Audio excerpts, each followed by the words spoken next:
What up, what up, what up, what up, everybody? Good afternoon, October 23rd. How we doing, Renegades? Check in to the stream. How is your day going? I gotta get the streams up. I gotta get the studio. I forgot to pull up Facebook and Twitch. I got YouTube up. Hello, YouTube. Hello, what up, Martin? Let me get the Twitch. Let me get the Twitch dashboard open. I gotta have like 3 dashboards. I really wish I could just have one. But that's not a thing. Okay, Twitch dashboard's open. Let me get that open here. Facebook, open it up. How's your guys' afternoon? It's Thursday. We got Thursday night football. I got my Vikings on tonight. We'll see how that goes. Carson Wentz. Oh boy. Okay, we play the Chargers tonight. I got my Viking stuff's in the wash, so I don't have time to wear it. But I got the Gopher stuff on today, at least to represent Minnesota a little bit. How's everybody doing? What up? Hello from the UK. Hello, hello. How you doing, UK? Hope everyone's day is going better than mine. You got a rotator cuff injury. Oh, no. Not the rotator cuff injury. What the heck's going on with Facebook now? Okay, they rearranged stuff. Hello, what up, Sherry? I see you on Facebook. Hello, Deborah. Hello, Vicky. We also have a Trump announcement that we're going to be reacting to live whenever he gets around to it. I don't know when it's going to be. The stream's up. You got the White House out there. So it's going to happen. I just don't know exactly when. Safety meeting was immaculate. Had a good safety meeting before this one because we're going to be reacting to Trump live, so I had to.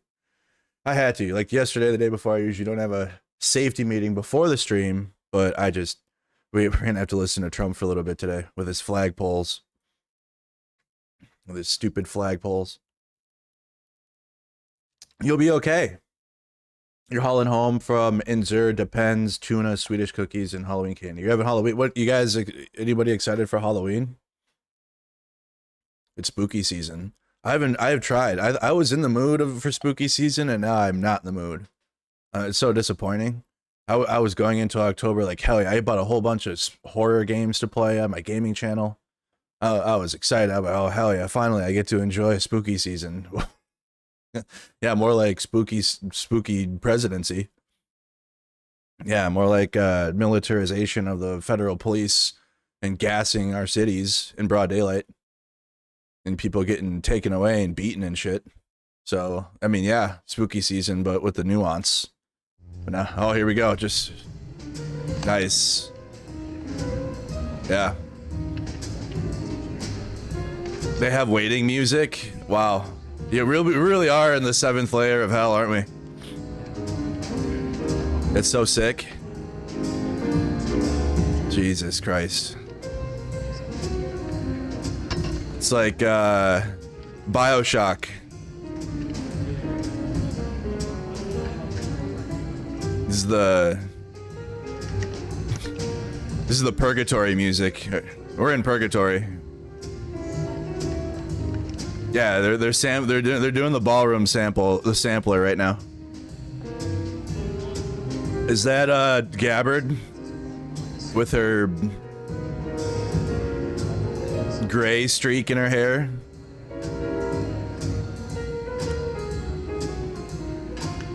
So we're about to. This is live. So we gotta see what this is about. It just is what it is. Do what you gotta do to prepare for what is about to happen. I don't know what it is. Okay, it's some new bullshit every day. I don't blame me. I didn't do this. Okay, we're just here reacting to it. I don't know. So just prepare yourself for whatever this is gonna be. And then we gotta go through what's going on in Portland. Let me turn it down though. That's loud as hell. Jesus, like we get it. POV, the Fallout music after the nukes.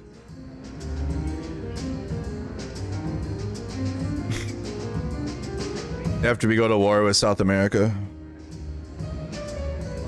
It looks like the Antifa round table, but they put fucking cloth from Temu cloth over the tables. Look at how garbage that looks. Looks like shit. Looks like my laundry after I leave it in the dryer for too long and don't take it out. You guys ever do that? You do your laundry and you're like, fuck yeah, I did laundry, but then you like stop and you're like, fuck, and then your shit's wrinkled. But at least it's clean though.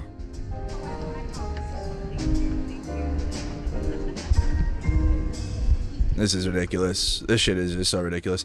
And also, we got a problem, guys. Chat, we got a major problem. And guess what? It's the media. I know. But listen, okay, the destruction of the East Wing is bad, for sure. It's bad. But why is there 24/7 full court press on it? Why is the full attention of like media that's trying to be honest and hold Trump accountable talking about only this? Like, I get it. Building destroyed. Oh no. Heck. But like there's really bad things happening.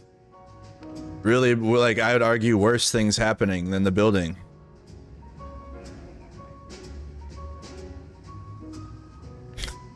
I would argue that. And I oh boy. Oh god. What's he getting his next group chat together? Oh Jesus. We got some problems. I mean, they're about to be arresting you for anti-Trump rhetoric. Like, the FBI has already started. I got the latest from Ken while we're waiting. Ken Klippenstein. He followed me yesterday too. Thank you, Ken. Shout out, Ken.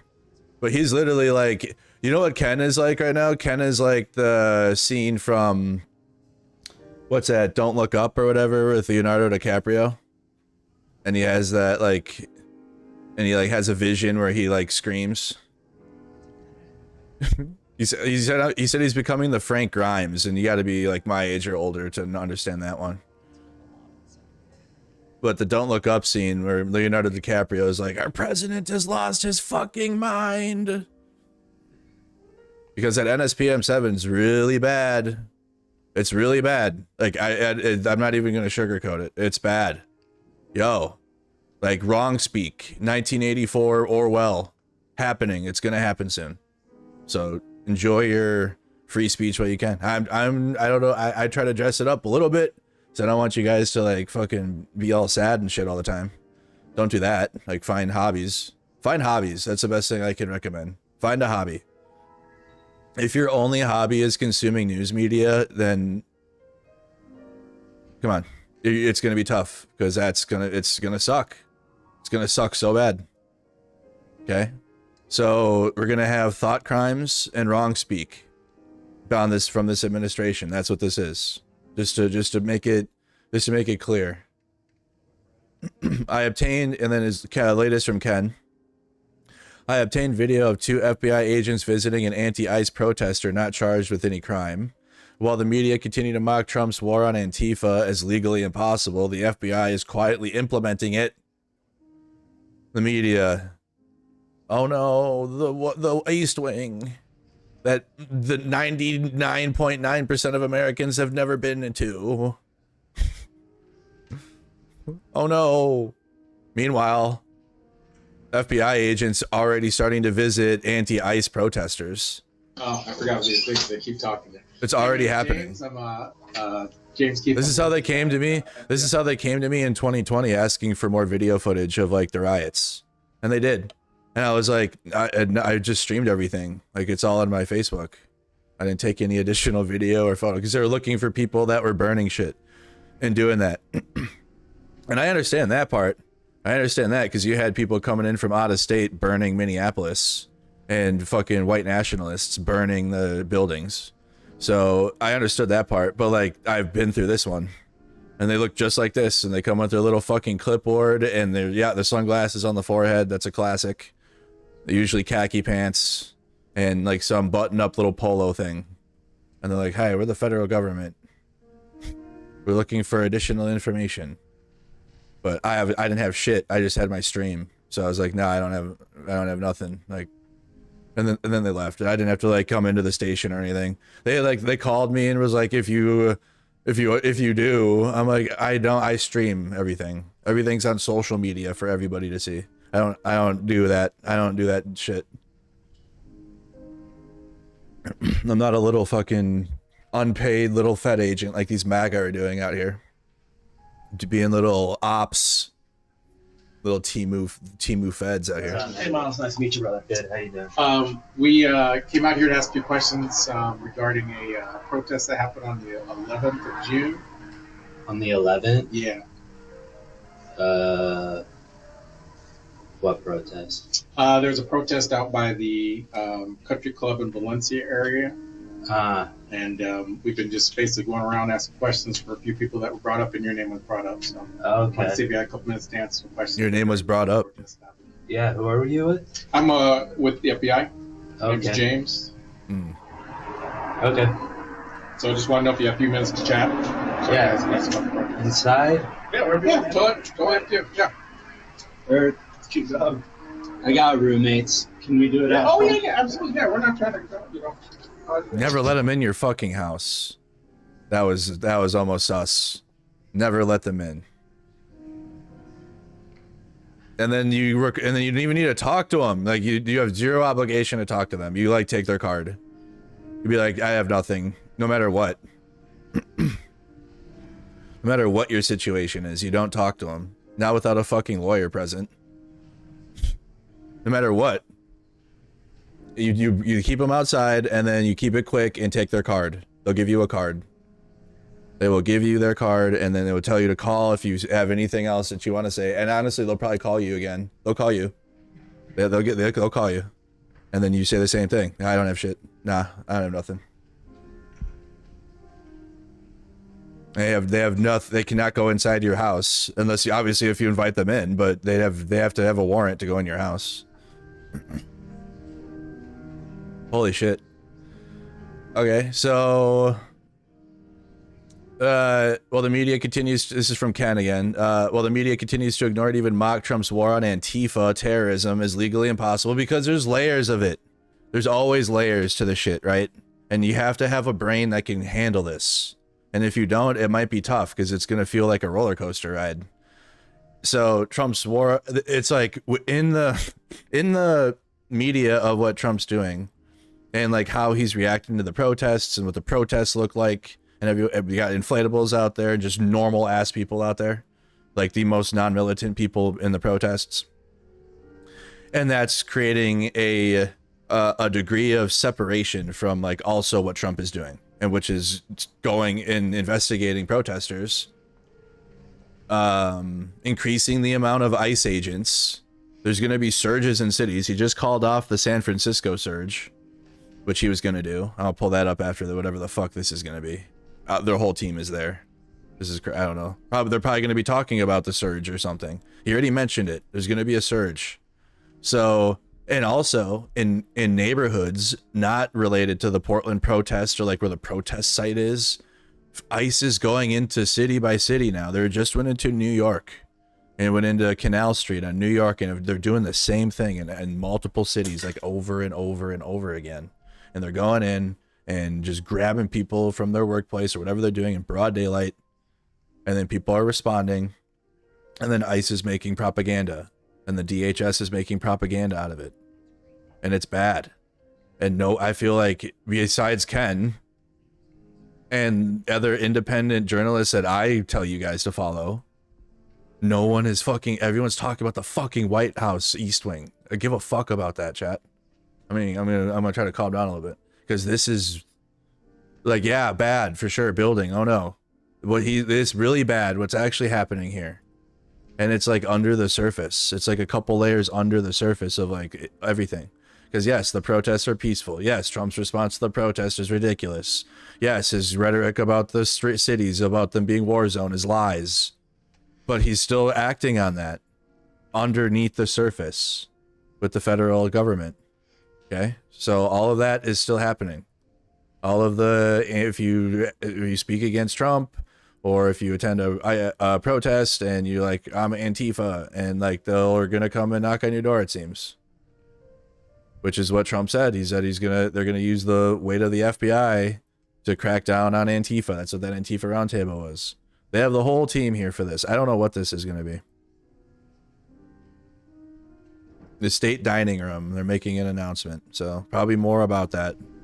Yeah, crime, narcotics seized. What they're trying to do in their propaganda is, like they have been, is marriage left-leaning people and Democrats with crime. And they're connecting all of their efforts and their crackdown on crime in the country and immigration and all of it, and they're trying to blend it together into one fucking giant soup. Okay? And if you're like anti-Trump or anti-whatever, then you're anti-American and you're like a criminal and you're going to be charged for it. That's coming. That's going to happen. That's going to happen. Hello? No, the White House. Heck. Damn it. Let's do media on that all day. Let's have a live stream and let's just watch the building get tore down and then cry about a building that the majority of people have never been in. I feel like last year when I'm like, hey, Project 2025 is bad. Let's read it. Wow, this is really bad. Oh, here we go. Dear leader. Oh boy. Ladies and gentlemen, the President of the United States. Great.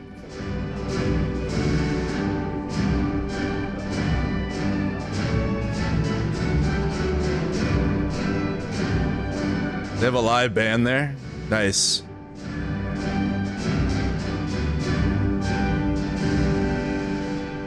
Wow. Thank you very much. Thank you. Please.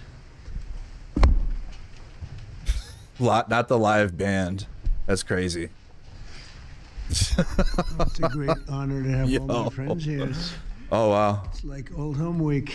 What a job. Old Home Week? Yeah. And thank you very much for that. For sure. We want to... What's Old Home Week? Thanking the people that have done such a great job at the White House. They have been doing really incredible work during a shutdown.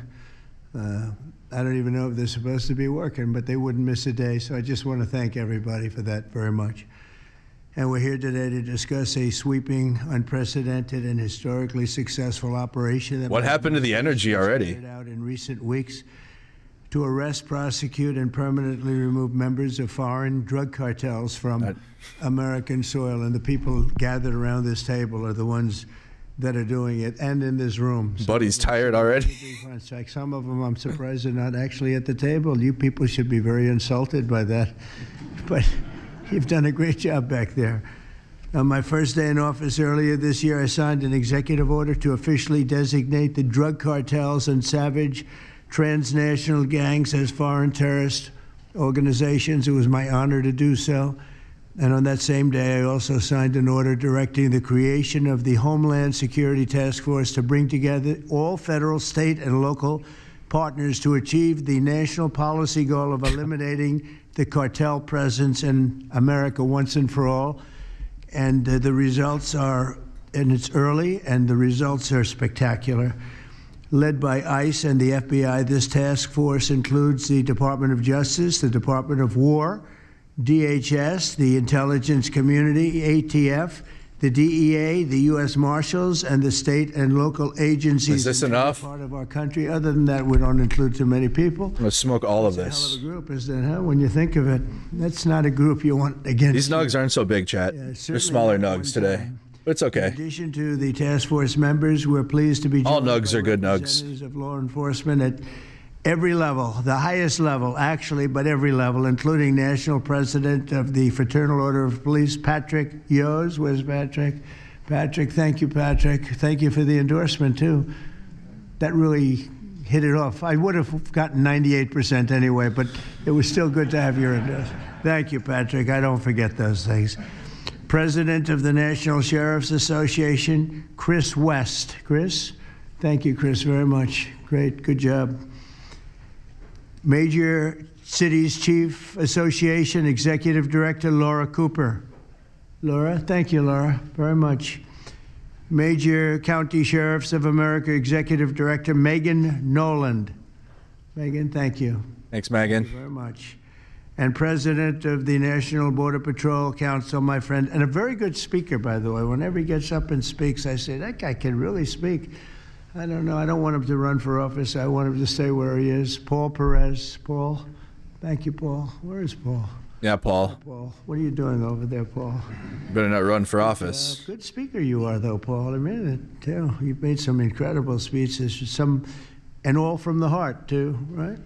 Some Right. great ones. You do that? Today you'll hear details from my national security and homeland security teams about the extraordinary historic achievements of this new Homeland Security Task Force since it became fully operational last month in all 50 states. The job they're doing.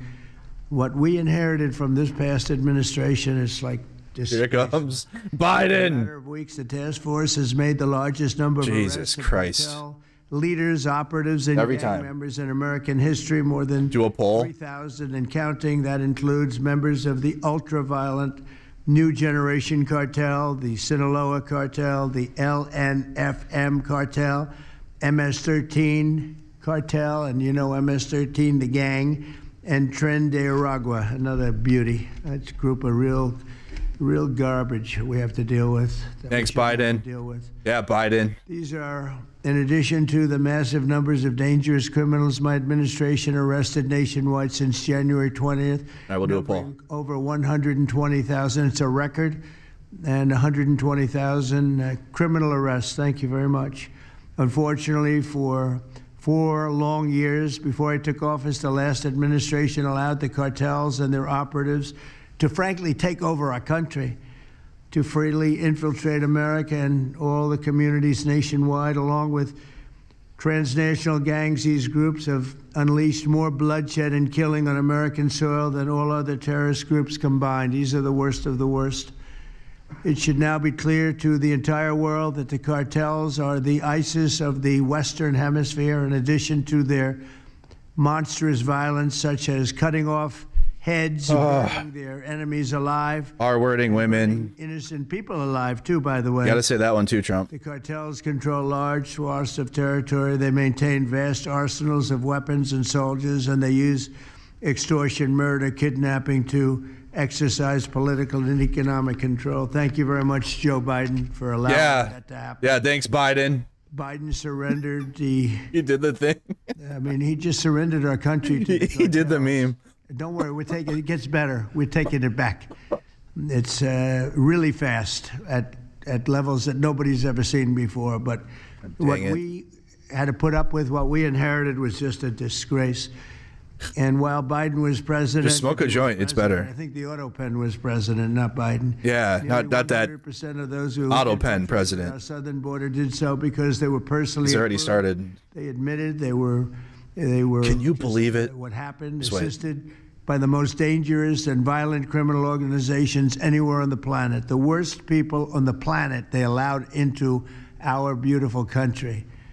Under the Trump administration, we're finally treating the cartels as the core national security threat that they really are. The cartels are waging war on America, and just as I promised in the campaign, we're waging war on them like they've never seen before. All you have to do is turn on your television and you'll see what's happening to them. Yeah. Past administrations have tried to mitigate this threat, and our objective is to eliminate it. We're not mitigating it. We're getting them out.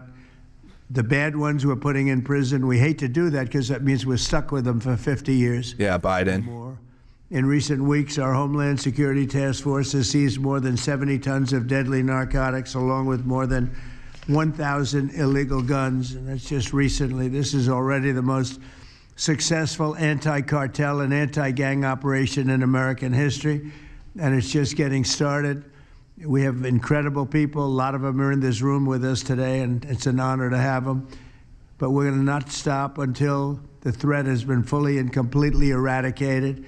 I want to thank task force members with us today, including a person who's doing a fantastic job, Attorney General Pam Bondi. Thank you, Pam. Thank you. Thanks, Pam. Secretary of War Pete Hegseth. Sounds so much better than Secretary of Defense. I don't know. Do you guys agree with that? I don't know. It sounds, we won the First World War, the Second World War. I would say everything before and everything in between. And then we got woke and we said, well, let's call it defense. I think we like it this way better. It's funny. That's something I thought it would be maybe controversial. And it's only controversial that we changed the name in the first place. It's America was woke after World War II. Unbelievably. Actually makes sense. Pete. Thanks, Russia. That's Russia shit. Yeah. I thought it would be controversial. People want to have our country back. Yeah. People want to do exactly what we're doing right now. We're getting a lot of credit for it, and we should. I want to thank, though, Pete. You're doing a great job. Pete Hegseth. Secretary of Homeland Security, Kristi Noem. Kristi, thank you very much. Hey, what up, Shardy Weeds? What up, Toby? Gabbard. Tulsi, good job. And the heads of all of the Thank you, Lady C, for the follow. Agencies all throughout the room. You're really amazing, the job you've done. To provide additional details on our mission, I would like also to ask General Bondi to say a few words. General Bondi. Secretary Hegseth. Nice. Director Gabbard, Homeland Security Advisor Stephen Miller. Stephen, you're such a superstar, Stephen. They called Stephen the other day a very bad name, and I said, you should sue them, Stephen. I think he will. I hope he does. FBI Director Cash. They called him a fascist. Attorney General Todd Blanche. And I just want to say it's an honor, the job we're doing, and these people are doing absolutely incredible. I'll just add a couple of things. In Memphis, as you know, where the numbers are down in half already, and it's only been about 2 weeks. You're doing a fantastic job there. Thank you. Incredible. Nobody thought it was possible. It was really it was a very sick city. It was horrible what happened there. People would go from, if you're on the board of FedEx, they would ride you 1 block to the hotel. They said you couldn't walk it because it was too dangerous. And they're already feeling better about it. But the best example right now is Washington, D.C. We went from one of the most unsafe places in the planet, I hate to say, but in this country, to a totally safe city. It's nothing's crime-free, I guess, but this is about as close to crime-free as you're going to get. And you guys have done an incredible job with that. Every one of you have worked so hard on this one, and it's our nation's capital. And people would go to the nation. They'd go from, I always say, Iowa, Indiana. They'd go from Florida. They'd come up. They want to see the monument. I want to see the Lincoln Memorial. I want to see one of the monuments, any one of them, and they'd go home in a coffin. But not anymore. It's not happening anymore. We haven't had that happen in a long What time. in the fuck is even that? More than one a week. What? One person a week. Who would think that's possible?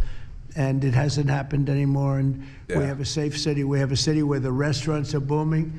People are going out. Nobody's being mugged, hit over the head with a baseball bat. None of the stuff is gone. We took out 1,700 criminals, many of them career criminals, many of them given to us by Joe Biden and his ridiculous open borders policy. They came from jails from all over the world, not just South America, from all over the world. Jails, they came in from mental institutions and insane asylums all over the world, drug dealers, and we got them the hell out of here. They're either that or if they're so bad, as I said before, we put them in jail because we can't. Every time he says Biden, take a drink, you'll take a shot. I want to just say that Washington, D.C. is such an example of what could be done.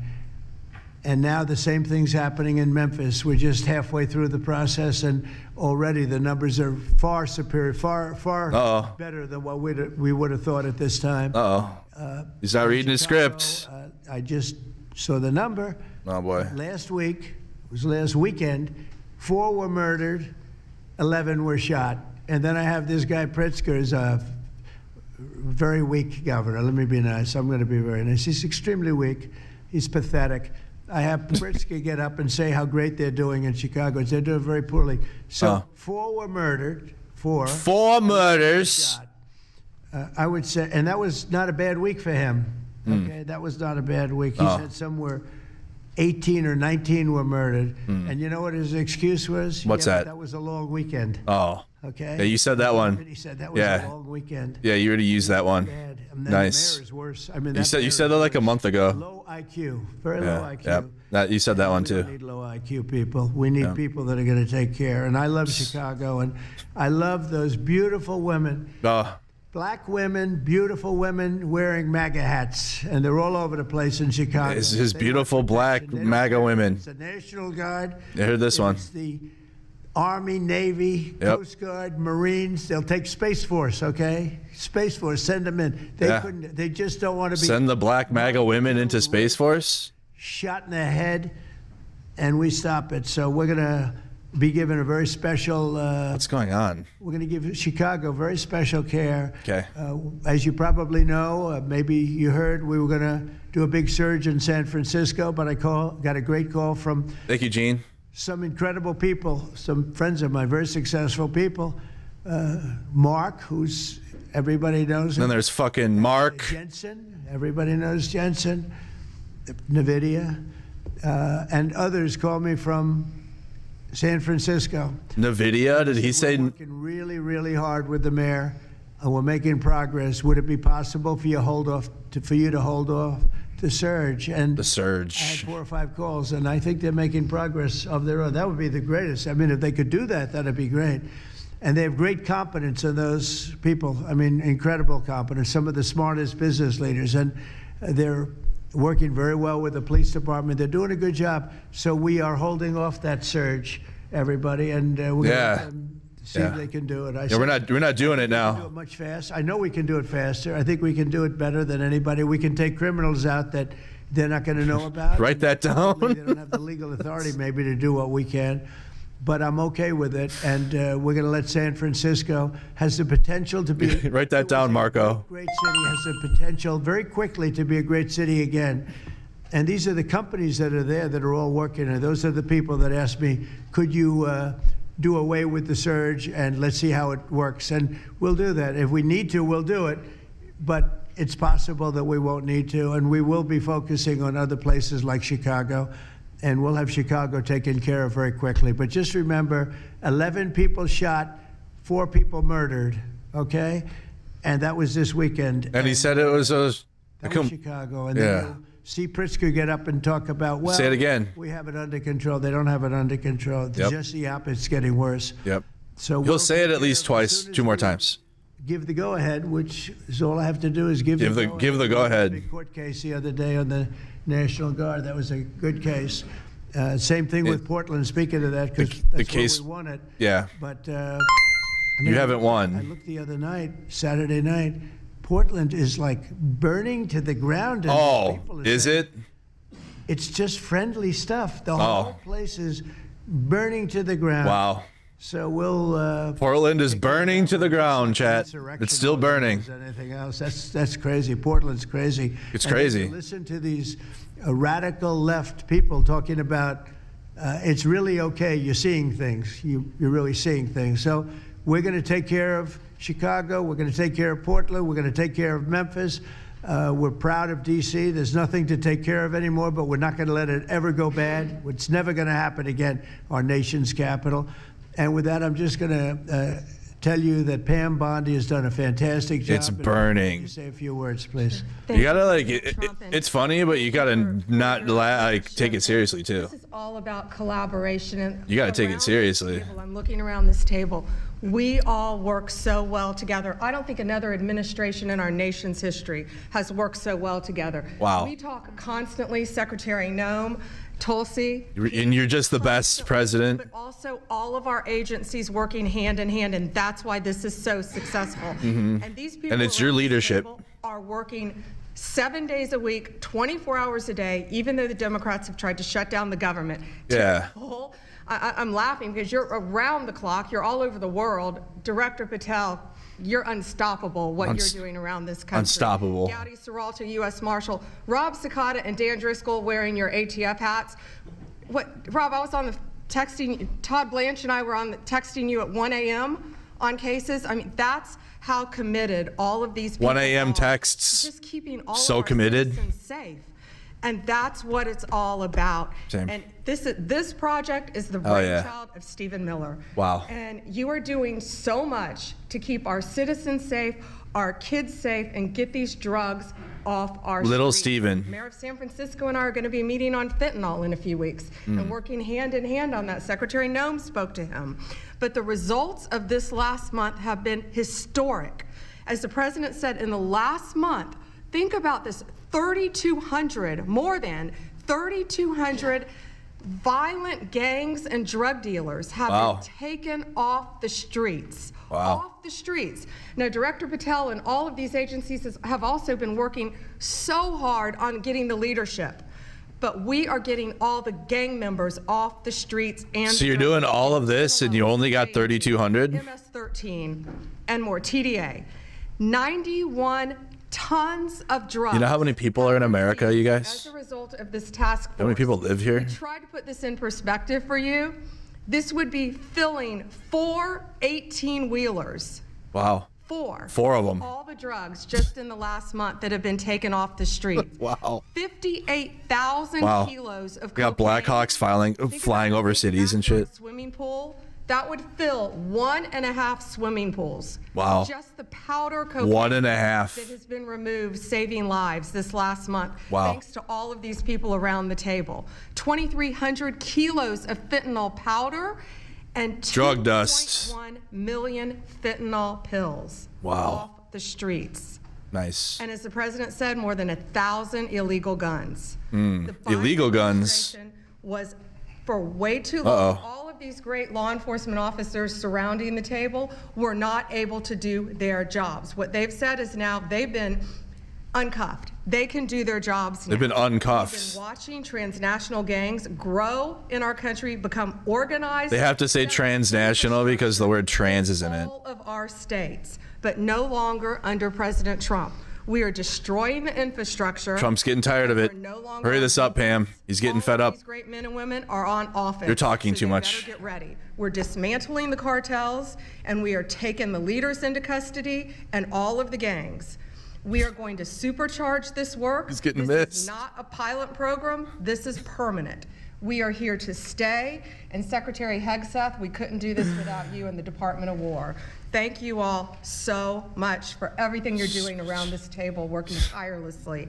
And President Trump, thank you for giving us the ability. There you go. Thank you, Pam, very much. Thank you. There you go. Well, someone that can talk Mr. less. President, since the year Oh, 2000, this one now. we have lost over 1 million Americans to drugs, to overdoses, to these cartels that have proliferated that kind of a disease on our people and have gone to war with our next generation of Americans. When you signed the executive order that was protecting the American people from invasion, what you did is that you took these cartels and gangs that we've known for decades and you declared them to be what they really are, and that's terrorists. You declared war on them, and you didn't say we were just going to fight them. You said we were going to destroy them. And everybody around this table is so honored to be here to work with you to destroy these terrorists. I think her that have bottom been lip killing needs to be Americans for bigger. years I don't think it's big and enough getting yet. rich off of it. I'm so proud of the work that was done just in the September surge. You referenced that earlier. We had over 400 operations that went down in those first 43 days of the Homeland Security Task Force. What is this for? That brought as Chat, what is this? What are we watching? Terrorists to justice, got them off the streets. Sir, we also What are had we over, watching, yo? precursors and chemicals that were brought What is in. We've had happening? to work at the southern border. We've got Border Patrol here at the table with you.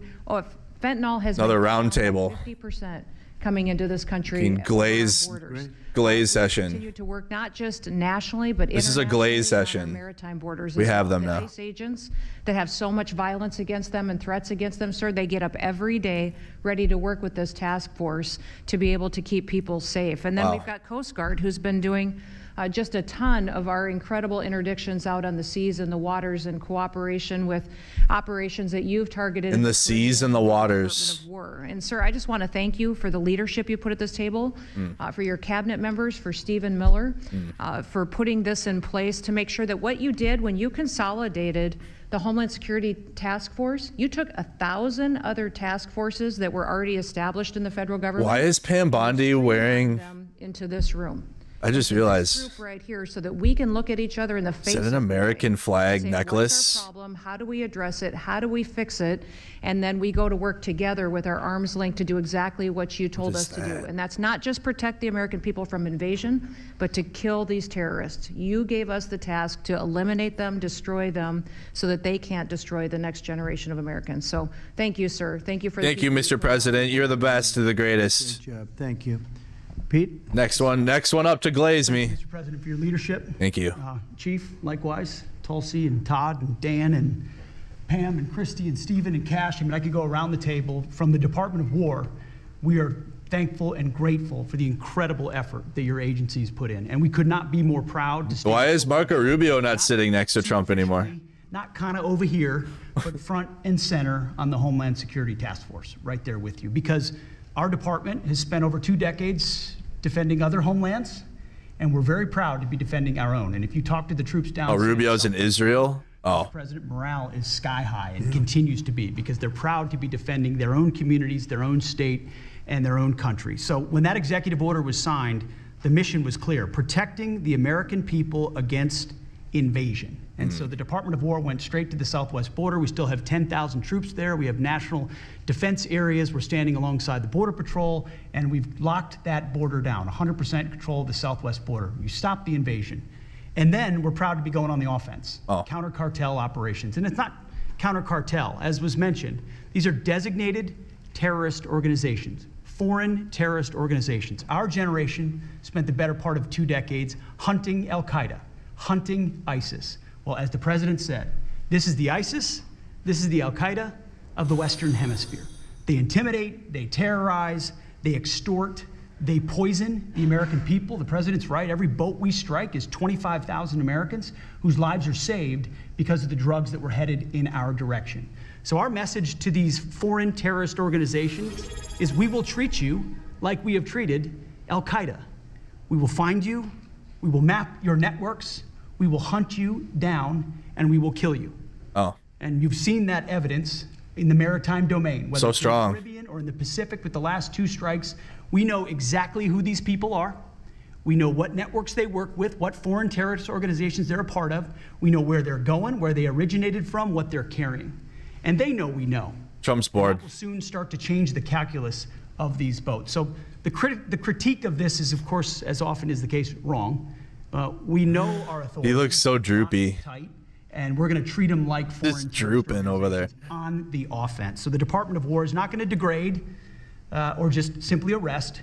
We're going to defeat and destroy these terrorist organizations to defend the homeland on behalf of the American people, making the jobs of law enforcement safer in the process, making the communities of Americans safer in the process. We think it's a very core mission of the Department of War, and we're proud to be here, Mr. President. Thank you very much, Pete. Thank you. Tulsi, please. Yes, thank you, Mr. President. The key reason that you are hearing about these incredible effects is, number one, the team that you've assembled here and the leadership and the tone that you have set, first and foremost, about keeping the American people safe. The intelligence community plays a critical role in being able to support our law enforcement at the federal, state, and local level to make sure that they are armed with actionable intelligence to be able to actually go after those who threaten the safety and security of the American people. Mr. President, under your leadership, for the first time, there is a newly created national. Thank you, Mr. President. I love you so much, sir. You're the greatest. Oh, God. Intelligence, national counterterrorism. Oh, my God. That has a very simple purpose: to make sure that we have two-way intelligence sharing of actionable information between the intelligence community and law enforcement. I want to talk briefly about 3 successes that we've had just here in the last few weeks, Mr. President, through the success of this interagency fusion cell. Just this last week, our National Counterterrorism Center supported, through actionable intelligence to both U.S. law enforcement as well as Mexican law enforcement, the arrest of a Sinaloa cartel boss, El Plato, in Juarez, Mexico, as well as his top 3 money launderers. In a separate and recent successful interagency operation, NCTC worked closely with the U.S. Marshals Service that led to the arrest of another dangerous Sinaloa cartel member responsible for tracking a huge amounts of cocaine and hundreds of thousands of dollars in this single incident. Trump Jr. in shambles. Proceeds through his network. And I'll say the last example I'll share is probably the most insidious, was providing intelligence to the Mexican law enforcement that led to the arrest of a CJNG cartel-affiliated baby trafficker called... Is Trump awake? Hey, Trump, wake up! The whole money-making operation was centered around luring pregnant women, performing illegal C-sections, harvesting organs, and selling newborn babies. Here comes the baby blood, androchrome shit. That has made all of this possible. Babies. In the midst of this government shutdown, our folks, like everyone around this table, are working 24/7 without pay and eager to get after this because they believe in your leadership and the mission that you have presented to them. Thank you, Mr. President. I'll hand this off to Homeland Security Advisor Stephen Miller, the leader of this task force. Oh, the leader. Let me just say, Mr. President, that this country was going to die without you. Oh! This country was going to actually die without you. Oh my God, I'm done. That's what we were I facing can't. in Oh 2020. my God. We've Oh been my invaded God. for Go 40 fuck years. yourself. Our communities were sinking. Yo. Our public safety had gone to zero. Cartels were running entire communities. Sex trafficking, child trafficking, labor trafficking was out of control. Overdoses were out of control. The cartels were claiming more and more territory. City services were buckling. This was a country on the verge of dying, and you alone saved it. And when you stepped forward originally in 2016, you started the movement to make America great again. And that means make America great again in every way. And that means safety and prosperity and peace and freedom from cartels and crime and gangs. And your vision and your leadership in declaring war on the drug cartels is the single most successful public safety initiative in American history. And I need the media to understand what President Trump has done. People have been talking about drug cartels for longer than I've been alive. And everyone has just taken for granted that they can't be touched or stopped. They're too big, they're too powerful, they're too evil, they're too murderous. They can operate with impunity. And in just 9 months, President Trump is the only American leader, not just in our lifetimes, but ever, to actually take the fight to the drug cartels, to actually seek their eradication. And it is happening. And so while the Democrats are shutting the government down and fighting for free health care for illegal aliens, look at what President Trump has assembled here. He's assembled a team under his vision, direction, and leadership that is saving hundreds of thousands of lives. Hundreds of thousands of lives. And only President Trump could have done this. And I will say one last thing, which is that his courage has been an inspiration to everyone else in this room.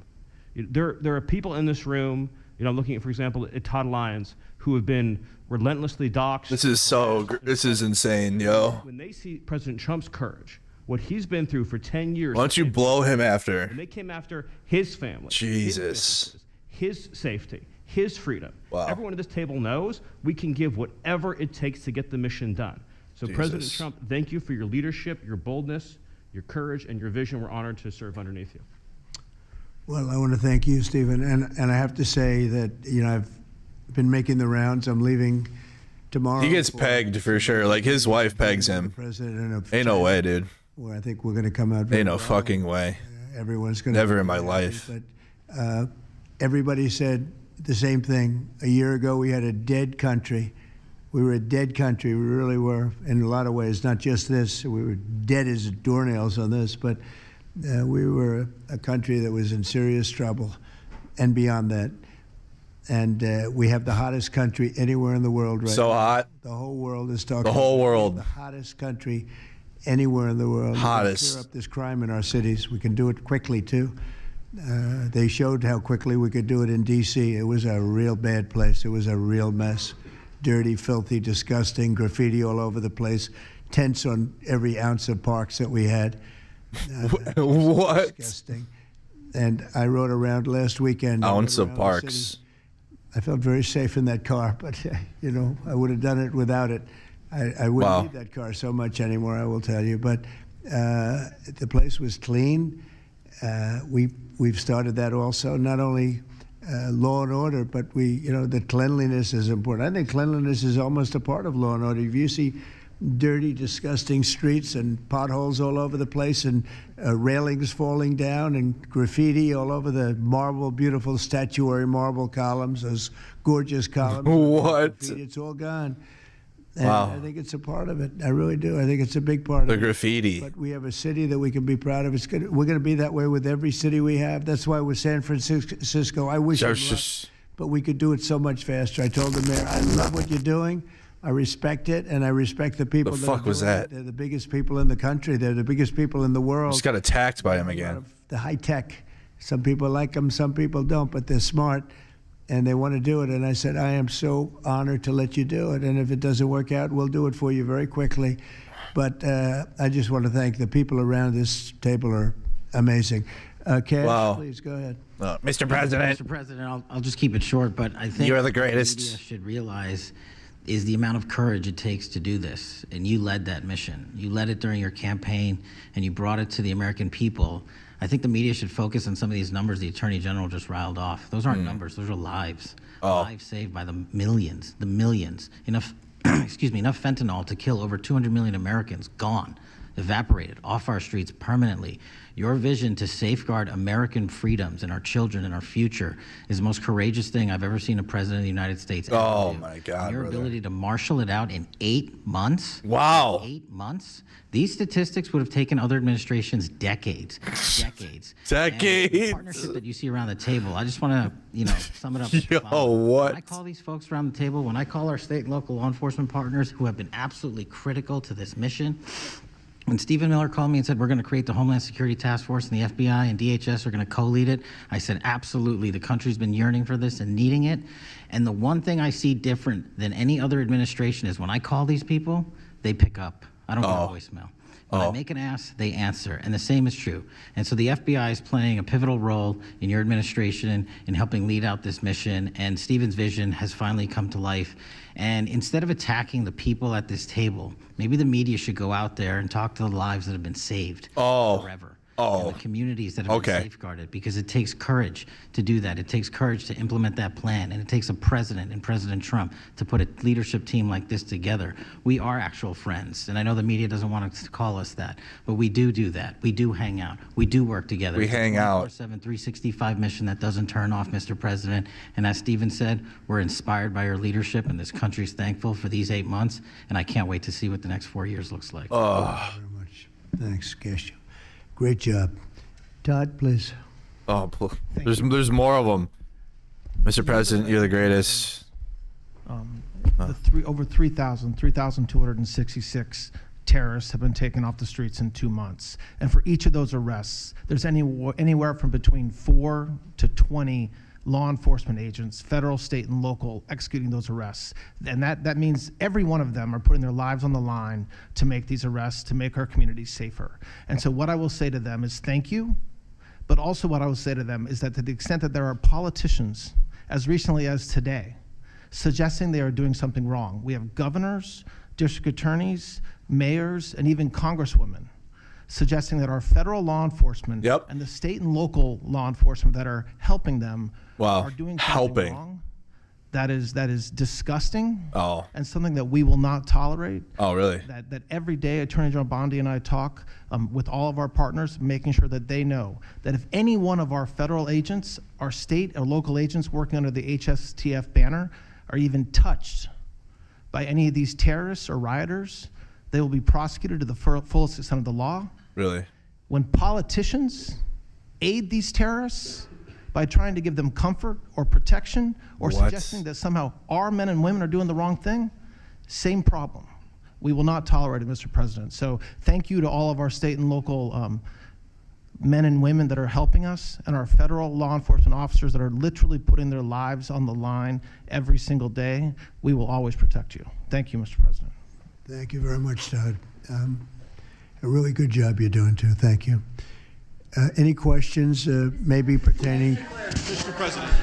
How about pertaining to this for a little while? And whoa. Would you have any questions of these incredible people? Mr. President. Mr. President. Yeah, go ahead, please. Go ahead. Mr. President, thank you. Mr. President, thank you. Good to see you. If I could just ask both of you, including Secretary Hegseth, there's reporting the U.S. just sent B-1 bombers near Venezuela to ramp up some military pressure there. Is that accurate, and can you tell us more about that mission? No, it's not accurate. No, it's false. But we're not happy with Venezuela for a lot of reasons, drugs being one of them, but also they've been sending their prisoners into our country for years under the Biden administration. Not anymore. We have a closed border. We had actually nobody for the last 4 months, I guess 5 months. They say they report nothing. They report zero. I don't know if that can be possible, but we'll accept it, right, fellas? But we have closed borders. We have people coming into our country, but they only come in legally. We have the strongest borders we've ever had. We might have the strongest borders of almost any nation right now. And that's a big difference from what it was 2 years ago when everybody was pouring in. But we're very unhappy with Venezuela. We'll get into that, I guess. Because of what they've done. We'll get into this next, apparently. Country. Jesus. Nobody can do that. Only a stupid person would have accepted it.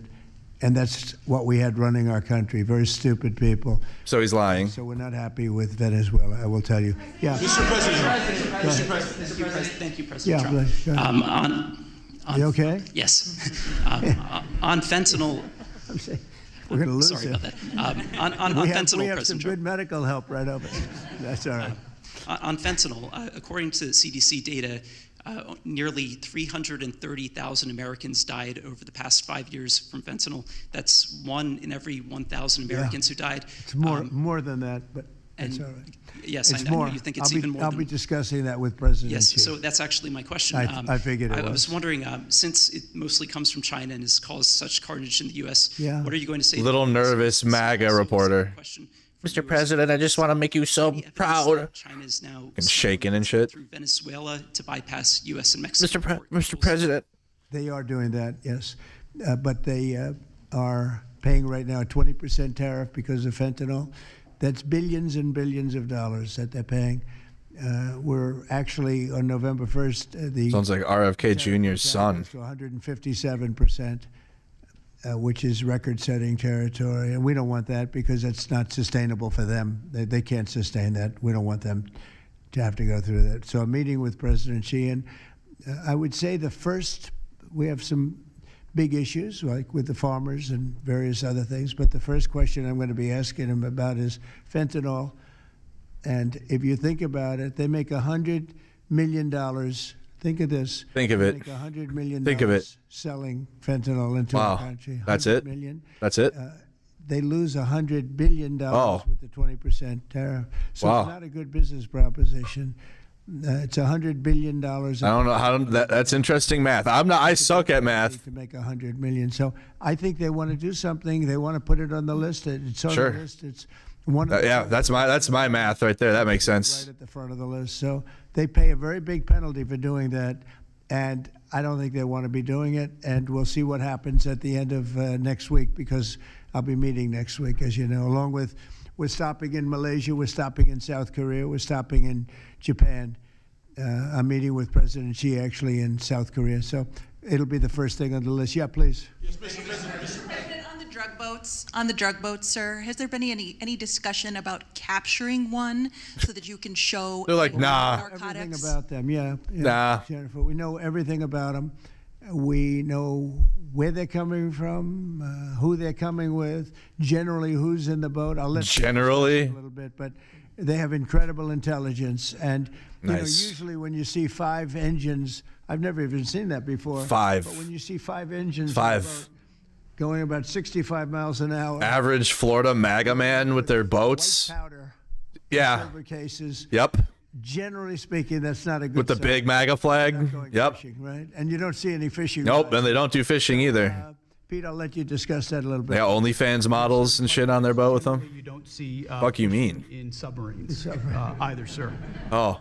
So the U.S. military, as I mentioned, nobody better in the world at mapping networks, identifying who's connected to who, inside terrorist organizations. It's just Can't wait to have a drug boat in GTA 6. pertains to Afghanistan and Iraq and ISIS and Al-Qaeda. Gonna have drug boats. Reframe how you understand the world in our own hemisphere. That's exactly what these foreign terrorist organizations are. And so we will track them, we will map them, we will network them, and we will hunt them and kill them, because they're trying to, and they are killing and poisoning the American people. And inside that, we have all the license necessary, all the authorities necessary to take these kinetic strikes, and we'll continue to take them.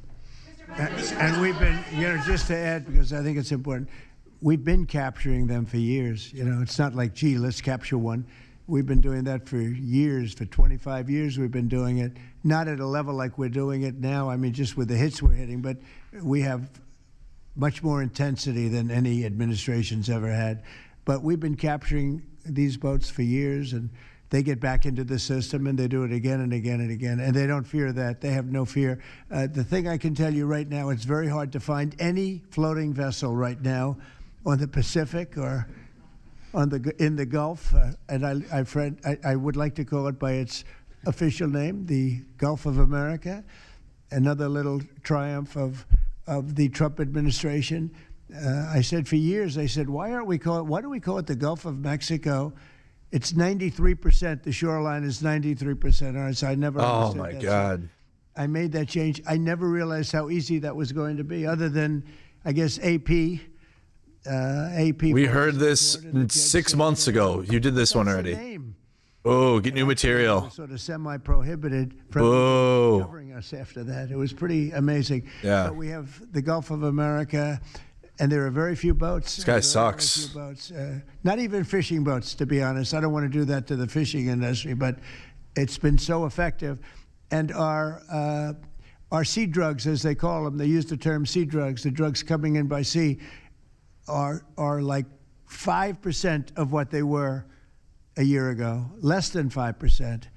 So now they're coming in by land, and even the land is concerned because I told them that's going to be next. You know, the land is going to be next, and we may go to the Senate, we may go to the Congress and tell them about it, but I can't imagine they'd have any problem with it. I think, in fact, while we're here, I think it's a good idea, Pete. You go to Congress, you tell them about it. What are they going to do? Say, gee, we don't want to stop drugs pouring in. They're killing 300,000 people a year. I think that's the real number, 300,000 people a year. Yeah, we don't need Congress anymore. And my discussion with President Xi, I think we have never made progress like we've made. The sea drugs are almost dead, and they can't come in that fast from the land. And the land drugs are much more dangerous for them. It's going to be much more dangerous. You'll be seeing that soon. So that's the way it is, yeah. Go ahead, please. Yeah, go ahead, please. With the glasses, go ahead.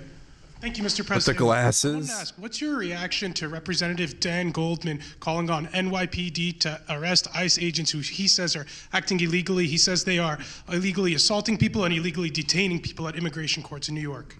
Well, you know, I know Dan, and Dan's a loser. You understand. Oh. He's a guy that doesn't have what it takes. He's been trying so hard, and they're exhausted. I mean, it's so ridiculous, right? A suggestion like that. So, Sky drugs. So hard, and it's not working. They've even now started imitating me, of all people. They want to imitate me, and they start using foul language, but they use too much of it. You know, you can't use the F word 7 times in one sentence. It doesn't work. It might work once every 7 news conferences, but you can't do it. You can't do it 7 times in one sentence. So I don't know. They're really they're in big trouble, that party. Go ahead. Apparently, you can't say the F word 7 times in one sentence. Some alleged smugglers have survived some of. Well, fuck, that's fucking stupid. I guess I'm fucking screwed for fuck's sake. Why not just arrest and detain them? Go ahead. 2 points on that. First, when I served in Iraq in 2005 and 2006, we used to, in sort of a gallows humor way, hope that was like 7 times. Catch and release program. The reality that we would catch a lot of people, hand them over, and then they would be recycled back through, and we'd have to recapture them or attack them again. And that's why changing the dynamic and actually taking kinetic strikes on these boats ought change the psychology of these foreign terrorist organizations.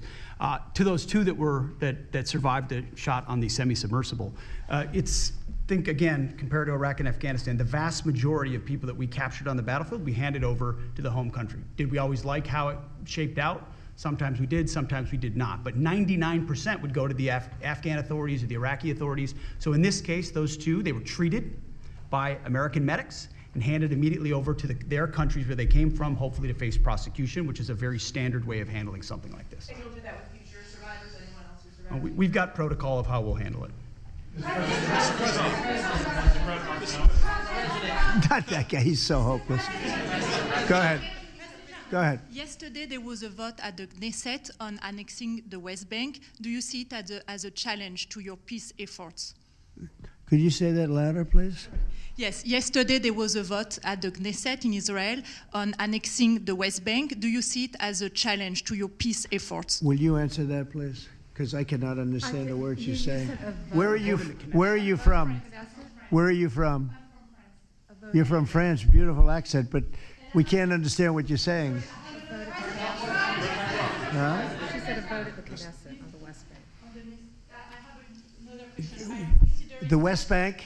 Ah, Spain. Israel's not going to do anything with the West Bank. Yo. Okay? What an actual dumb fuck, yo. They're not going to do anything with the West Bank. Oh, Don't worry man. about it. Don't worry about it. Very well. They're not going to do anything with it. Yeah, please, go ahead.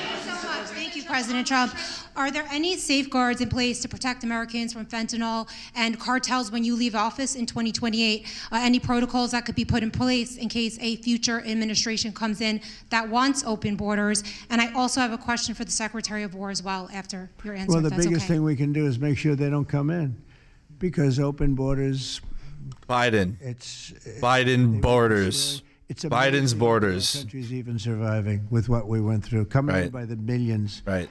and coming in from the wrong places. You know, I know all these people that run these countries, and they're smart. They're very street smart, and they're not sending their best. You know, they're not sending. They're taking them out of their prisons and their mental institutions, as I say over and over again. Yeah, we know. They're the drug dealers. They're the drug addicts. They're people that don't work. Right. I mean, the best of them are people that don't work. They don't work. They're on Right. welfare, their form of welfare, which is tiny. You know what their They're form on- of welfare? They give you a piece of paper. But they want people that work. They don't let those people come out because They give you a piece of paper. they cherish those people. Those are the people that make their country run. They give us all of the people that don't work and Wow. are murderers. They give us. 11,843 murderers came in. 11,800. Many of them committed, more than 50% committed more than one murder. Now, why do we want them? Why would Biden and the thugs that he had working for him, why would they accept these people? Why would he accept? Nobody understands it. You know, they say maybe they wanted the vote, but I did great with the Hispanic vote, but these are people from all over the world. Why would they do it? So one question, no matter what I do, I can't, you always like to know the opponent. You have an opponent. What are they getting at? And usually you can. Biden. Why would they allow 20 million, maybe 25 million people into this country, almost all of which, but most of which should not have been allowed into our country? It's one of the great enigmas. What they've done to this country. Enigma Biden. Forgotten in history. Should never, ever be forgotten. And now it looks like we're going to have a communist mayor in New York. That'll be a lot of fun. Oh, wow. But remember this. They have to go through the White House. Yeah, please go ahead. Oh, they have to go through the White House. What does? The founder of Binance. The New York Can you mayor? explain why you chose to pardon him, and did it have anything to do with his involvement in your Which family's? one? Who is that? The founder of Binance. He has a involvement in your own The family's recent crypto one, yes. business. I believe we're talking about the same person because I do pardon a lot of people. I don't know. He was recommended by a lot of people. A lot of people say that. Are you talking about the crypto person? A lot of people say that he wasn't guilty of anything. He served 4 months. He didn't even know that he's pardoned this He dude? was not guilty of anything. Nice. That what he did, well, you don't know much about crypto. You know nothing about nothing. You fake news. But What? let me just tell you that he was somebody that, as I was told, I don't know him. I don't believe I've ever met him. But I've been told by a lot of support. He had a lot of support. And they said that what he did is not even a crime. It wasn't a crime, that he was persecuted by the Biden administration. And so I gave him a pardon at the request of a lot of very good people. Yeah, please. Yeah. Didn't even, wow. Thank you so much. This is the kind of question I like. Yeah, right here. the numbers Yeah, from my media. task force are jaw dropping. I wanted to know, this is a question for you and both Stephen, since it was said this is your brainchild. What are the lessons to be learned from the success of the task I force? like my media. What are your continued goals with this task force now that you have about 3 years left? Well, the best thing we have going is we have such talent around this tab. I could go over every one of these men and women, and we have unbelievable talent. They've got the naturals, you know, like somebody that hits a baseball or a golf ball or a, you know, that you see more, it's more evident. It's beautiful because it's sports. You can tell somebody right away, are they good or are they not? These people are the most talented people. It's like sports, for sure. When we started talking about like baseball. Stephen and all of us, it seems so easy. What is surprising to me is how quickly we can straighten out a large city, a big city, a mean large, city, fat city that got very sick with guns all over the place, with bullets shooting all over. Where you take your life in your hands if you go out and buy a loaf of bread. What? That's not America. That's not our country. What the fuck? And those people don't care how you do it. They just want it done. They really do. You know, when you go to the people in the street, they don't know. Is it National Guard? They just want it done. They want to be safe. And we've gained a great following of Americans, real Americans, people that want to be safe. But I think the biggest thing we say is we have tremendous talent. We were able to recognize, like a football team, like a baseball team, we were able to recognize the talent. And the talent is largely in this room for the whole country. It's largely in this room. There's really nothing like it. And that's why I think we had D.C. done, not perfectly, but pretty much done, at least normalized in 12 days. Would you say 12 days? On the 12th day. On the 12th day, I rose again. And you know, we took a lot of bad people out, never to come back again. Then most of them never to come back again. But there's great talent, and there's also great courage. I've been watching what goes on, and then you have the radical left lunatics, and what's that all about? Yeah, what is that? They're fighting right. us because we want to stop crime. Right. Where do these people come from? They're paid money. I guess they're paid a lot of money. But like I saw that ridiculous march the other day. I say, these people are not representative of our country. And not all of them, of course, but many of them are total lowlifes. These are lowlifes. These are people that are paid agitators. And you're a lowlife if you went to the No Kings protest now. I can just tell you that if you stand against Trump, you're a lowlife. You know that better than anybody because you cover it well. But we have a lot of people that'll go well right now with the direction. Nice. They did a poll the other day. The direction of our country is better than it's been in 37 years, and I'm upset because I think it should be better than that. I actually said we should be better than that. So thank you very much for your question, Brian.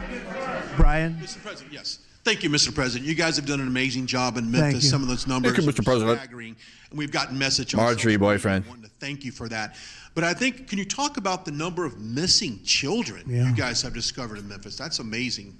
Well, it's hundreds of thousands hundreds of thousands. And the Biden administration.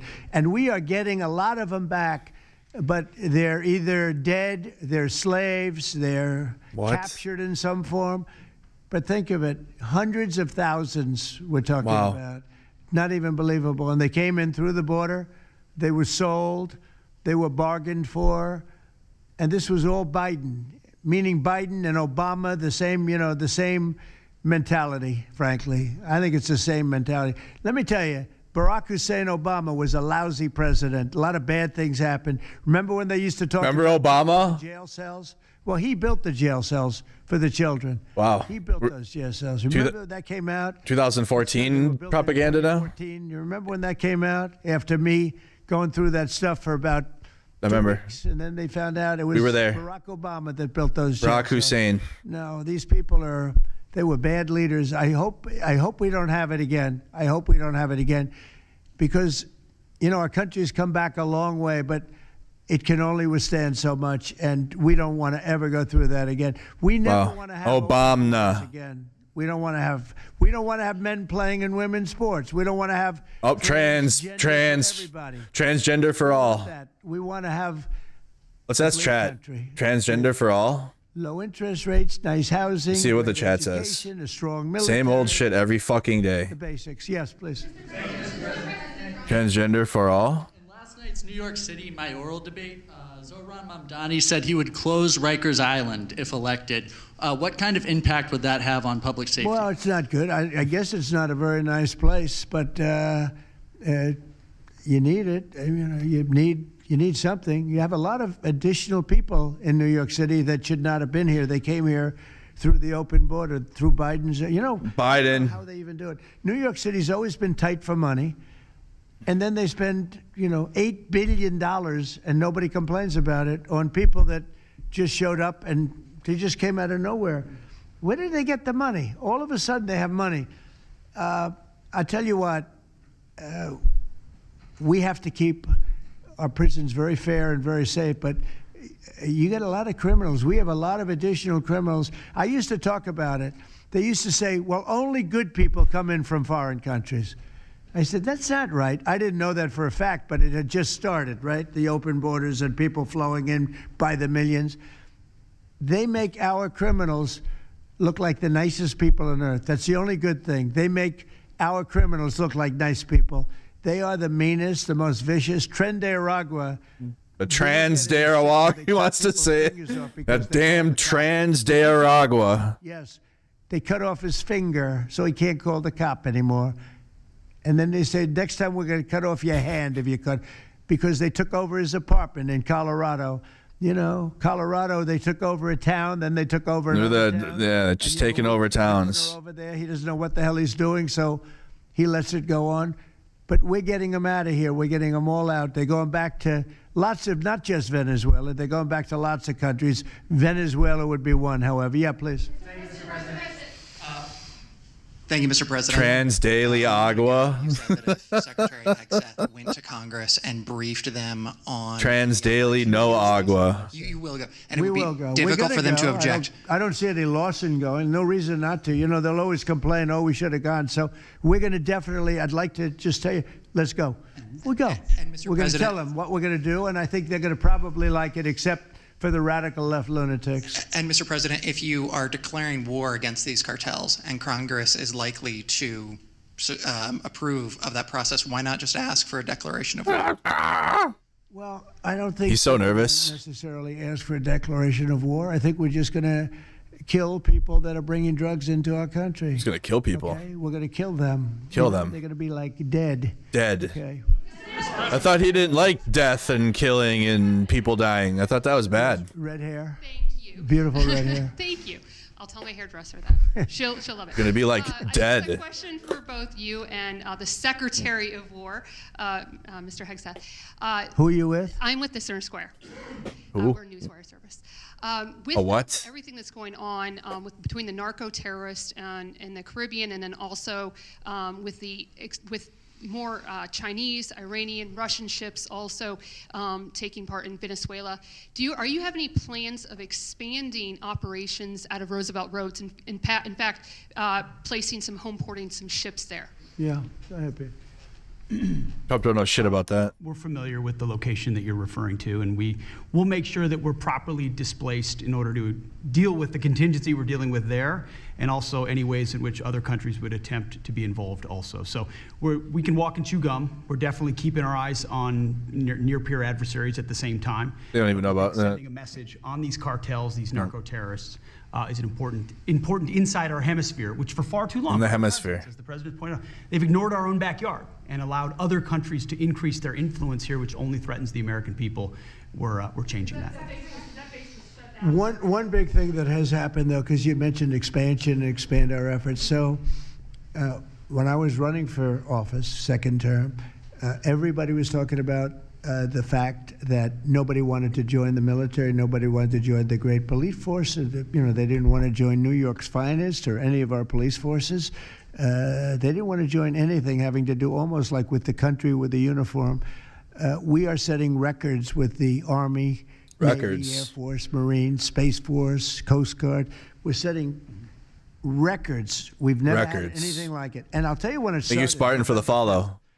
We didn't even have to wait till January 20th. They saw spirit. Before, thank you for the sub. We have people coming in that are, it's unbelievable. And if we wanted to increase our military force, if we wanted to increase any one of these, including police forces, they can now get men. People didn't want to be policemen and women. They didn't want to be firemen and women. They didn't want to go into the military. We were having tremendous recruiting problems, and now we're setting records.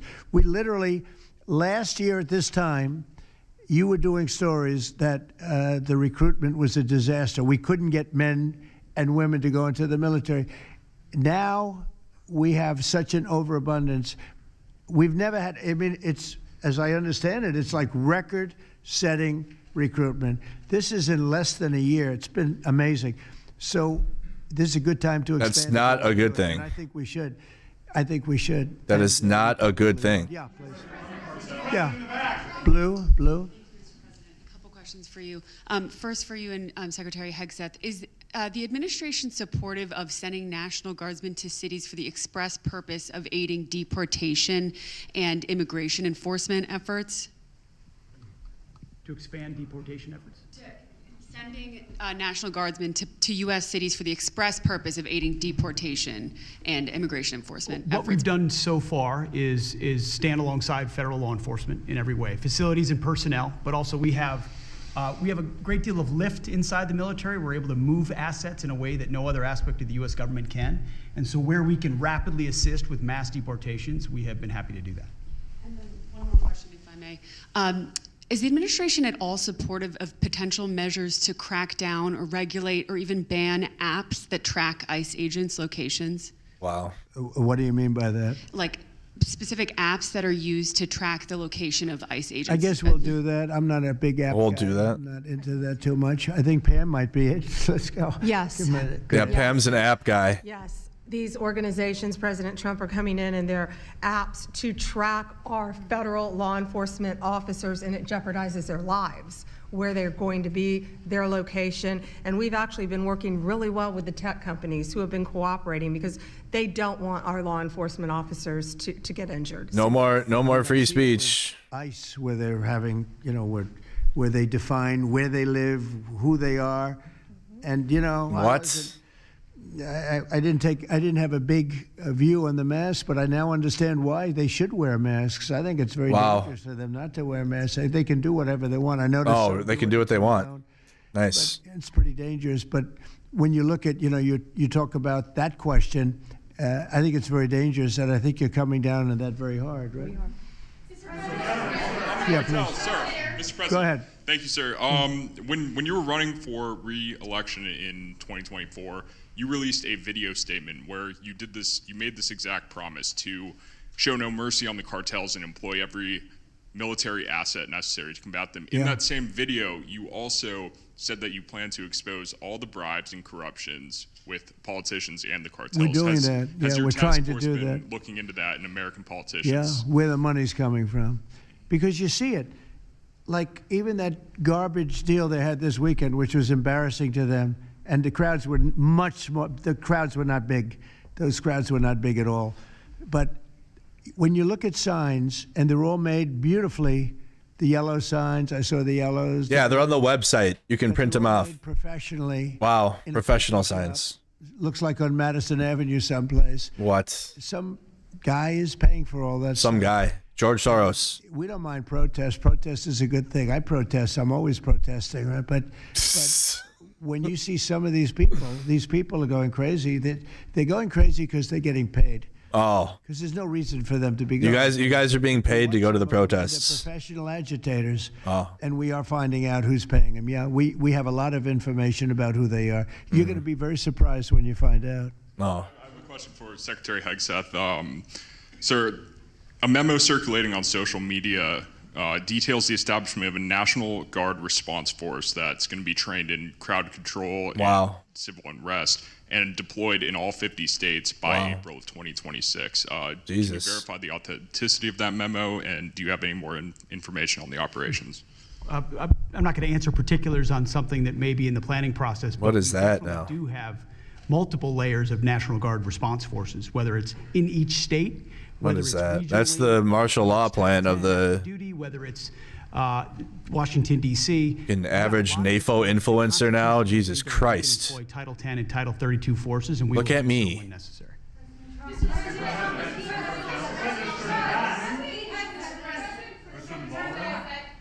Thank you. President Putin basically What is that said now? that Russia is immune from U.S. sanctions. He said that it would not impact the Russian economy in any serious way. Is he Good. wrong? I'm glad he feels that way. That's good. I'll let you know about it in 6 months from now. Okay. Let's see how it all works out. Yeah. Go ahead, please, Blue. One about the shutdown. I'm Taylor Poplars with Spectrum News. The same day you established this task force back on January 20th was the same day you pardoned the January 6th defendants. Yeah, very proud of that. Yeah. Just last weekend, one of them was charged with allegedly threatening to kill House Minority Leader Hakeem Jeffries. And a big theme of this task force has been allowing law enforcement to do their job and holding accountable people who go after law enforcement. Do you worry that your actions back on day one undermine what this task force is trying to accomplish? No, you have thousands of people that we're dealing with, and if one goes haywire, look at what this guy in Virginia said, where he wanted to kill his opponent. He's going to kill his opponent. He's going to kill his opponent's children and I think wife, and he continues to run. And the Democrats continue. He's running for Attorney General in Virginia. look what he said. So now, do you think all Democrats should be prohibited from living anymore? I mean, think of what he said. He's going to kill his opponent, and he's going to kill the children of his opponent, and I think the wife. I said, this guy's sick. That is a sick guy. And how do you vote for somebody like that? But I don't view that every Democrat would say that, because not every Democrat would say that. So you can't, you could have one person, but I don't know of the incident. I can say we're very proud of what we did. We had the courage to do something that should have been done. The problem sometimes the Republicans are too nice. They're a very nice party. The Democrats play a much dirtier fight. Right. It's amazing. You go after dirty cops like Comey, and you go after, these are dirty cops. Letitia James is a dirty cop. You go after these people and they say how horrible you are, and yet I got indicted 5 times and impeached twice. Nobody says anything about that. They say, they actually said the other day, he's trying to indict somebody. I got indicted 4 or 5 times, Todd, maybe more than that. Yeah, I think you could say 87 times if you really think about it, right? With the charges, a bunch of phony guys, but nobody says anything about that. But because you're a criminal. I mentioned it the other way. No, the Democrats play a very dirty game. It's all they're good at. They're good at a couple of things: cheating on elections, and playing very dirty. And they have one dirty. Trait. They stick together. They stick together. They stick together through the worst policies that anybody's ever seen. It's unbelievable how they all stick projection. together. All projection. I respect them for sticking together, but projection. It's a dead party because their policies are projection. Actual projection. Right. We'll do a few more and we'll go home. Wonderful. Everybody's going to go home. I'm going back to the Oval Office, however. Speaking of Democrats, there's a report that there's a grand jury on Adam Schiff for apparent mortgage fraud. If he is indicted, should he step down as a U.S. Senator? What a question. Well, I'm not going to comment on that. I would just say... Yeah, because then we'll win this case. One of the lowest forms of scum I've ever dealt with in politics. Nice. He's a horrible human being, very dishonest person. I have no idea what's going on. You tell me that he's going to be indicted. I don't know. You could ask Pam. I don't know if she could say it. Yeah, Pam should say it. But I wouldn't know about that. I can only tell you he's a very bad.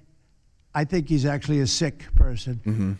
Do you want to talk about that? Adam Shifty Schiff. We're not going to comment on any grand jury. You should say no. Say shit. Yeah. No, keep going. Yeah, Trump's like, I will. Yeah, I'm not woke. I hope it's true, but I don't know anything. Yeah, no. Say something. It'll help his case out. Pam Bondi at least was like, oh wait. Yeah. Well, I also give a lot of money to the White House. The White House is, as you know, I give my salary, and I usually like to steer to the White House because this house was a little bit abandoned. It was abandoned. For 4 years, you had a guy walking around that didn't know where the hell he was. Biden. This house was not taken care of the way it was supposed to be. I take very good care of property. I was very good at that. And you'll notice the floors downstairs. I paid for them. Marble, the most beautiful marble you've ever seen. The white floors down in the palm room, which they look like they came out of, I don't want to lose because they're big supporters of mine, Home Depot. So I'm not going to say bad, but they did come out of a box from Home Depot about 30 years ago. They were all holy shit. Now they have the most beautiful floors, the most beautiful lights and chandeliers. I think most of you, Brian, you've seen that, right? Yes. How beautiful is that? And I take care of it. So I spend millions of dollars on this building, taking care of it. It was not properly maintained, and now it's starting to gleam like it should. It's gleaming. And you should go down. That shit's gleaming. Presidential Walk of Fame. Have you seen it? It's quite good. I'm sure that a lot of people coming to the White House. Yeah, look at the auto pen thing. It's very hot, but it's really a tribute to the presidents, past presidents of our country. Yeah, please. Mr. President. I thought that was the last question. Yeah, behind you, please. Yeah, go ahead. Thank Go you. ahead. Okay. So on Monday, a question for you as well as Secretary Noem. On Monday, Mayor Karen Bass of LA and Representative Robert Garcia, they held a press conference and they called for an investigation into DHS, accusing them of unlawfully arresting U.S. citizens and racially profiling and only arresting people because in Robert Garcia's words, "They look like me." He's a Hispanic individual. Do you have a response to that? Are you asking me that question? You as well as Secretary Noem. They are arresting bad criminals, and they're really good at it too. I look at the numbers. They always like to say that, oh, you're arresting this and that. Then when you check it, you find out, geez, almost every single time. And, obviously every once in a while they may get one wrong, but they always correct it. They're able to correct it. But they are arresting. Thank you, Heartbreaker, for following. People. They're arresting people that kill, people that would cut your throat and not even care about it. These are brave people, and it's very dangerous. And if they go even a little bit too far, they get into trouble, which is a shame. I protect them, but they get into trouble. But they're arresting very serious criminals, and they're getting them out of here. Okay, one or two more. Doug, do you have a question? I'd love to have Doug have a question. Doug? Because he's such a great guy, and he might be the most talented person over there. Who the fuck is Doug? Go ahead, let's hear you. Thank you, Micro Bay, for the 2. This guy's a real beauty. On the cartel strategy, hearing you talk about it as a war, hearing Secretary Hegseth talk about defeating and destroying and the comparisons to ISIS and Al-Qaeda, those efforts took American troops being engaged in foreign countries. Do you think that's ultimately where this is headed with the cartels, having American troops in countries like Venezuela? No, the cartels are very bad. They a lot of bad people coming Doug, the plug is crazy. Recently, and they were asking people what their problem was, and one guy said, yes, I'm up for murder. Didn't know what he was saying, obviously. I'm sure his lawyer was not thrilled with his statement, but no, they're rough people coming into those cartels. Those cartels are rough. You look at what happens, the trip up is horrible, especially for women. They're being killed, they're being raped at levels that nobody thought even possible. In my opening speech, I mentioned that, but in a very light way. I mentioned the word rape. Then I found out that we know you like that one. You like saying that word. It's horrible. What's going on, and we're doing the world a big service by just telling them, they're not. You don't have too many cartels now because they know when they get up here, they're going to be stopped. Under Biden, they were just flowing into the country. It didn't matter what you were, where you came from, what you looked like, what your record. They didn't check records. Millions of people came into this country that should not be in our country right now. We've gotten a lot of them out. It's the single biggest problem that we were given. Inflation, I've already taken care of. Economically, the country is the strongest it's ever been. Thank God for tariffs. If we didn't have tariffs, we'd be a third world nation. But thank God for tariffs. We're the richest nation in the world now because of tariffs. And we're able to economically protect ourselves, and we're able to really protect ourselves from a national security, situation. Yeah, tariffs are national security now. We have cartels that, somebody came up with the word cartel. I won't tell you who that person was. Who was it? But you got a lot of bad people in the cartels. And you can look at a country like Mexico, and I really respect the president. I really respect a lot of But we're going to invade. A lot of the leadership. But they are in fear in their own country because those cartels are running those countries, okay? And that includes Colombia. Colombia is a drug den. It's a drug den, and it has been for a long time. You got a lousy leader over there right now, bad guy, a thug. But they make cocaine at levels that we've never seen before, and they sell it back into this, and they're not going to get away with it much longer. We're not going to put up with it much longer. Colombia is very bad. Mexico is run by the cartels. I have great respect for the president, a woman that I think is a tremendous woman. She's a very brave woman. But Mexico is run by the cartels, and we have to defend ourselves from that. Go ahead. Let's go with you. Go ahead. Let's listen to this beauty. This beauty? Ew. Do I expect to have it resolved by the time I resolve? I don't know. I said long ago we shouldn't have been in this problem. This was September 28th. It came due in Biden's regime, and before the election, September 28th, and they pushed it off into the future. And I was running when they did that. And when you're running, but I did say, what the hell are they doing? That and debt ceiling. Biden. Push the debt ceiling past the election date. So that would mean the next president has it. But I did say that I think the Democrats have gone totally crazy. Wow. Totally crazy. You don't know what they're going to do because They don't care about the people. Well. They don't. I really think they have no leadership. They have a lot of very low IQ people. Jasmine Crockett is a low IQ person. A lot of them are. I don't want to insult too many of them, but just the black woman. Yep. They have no rudder. I don't think they know what they're doing right now. Jasmine Crockett, rent free. They always agreed to go and, called an extension. Let's do an extension and talk. Even today, look at what happened today. They don't want to pay the people that have worked. And, this was supposed to be this was a test. And they wouldn't pay the people that have been working. They said, no, we don't want to pay them. This is all the Democrats. Now, all we need is 5 Democrats. And I know a lot of Democrats that are saying they're more than 5. Probably not that many more than 5, but they're more than 5. And all we need is like 5 Democrat votes so we open our country again. Sad, though, we have the greatest economy in our history. We have the highest stock market. All these things are rocking. We will have by the end of my first year more than $20 trillion of investment. The all-time record is $3 trillion. I think it's China.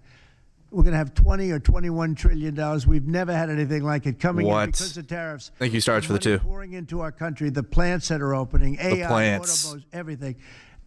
And the Democrats want to close our country. They're really, they say deranged. They are. They suffer. I guess it's Trump derangements. And they have TDS down now as an official condition by the doctors. Oh, I think it is extra money if they handle it because it's more difficult to handle than a normal mental disease. But you know what?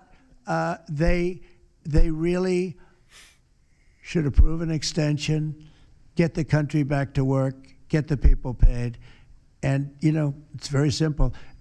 You can't. You just don't know what's going on. There's something wrong with them. Yeah, sad, actually. Something wrong with them.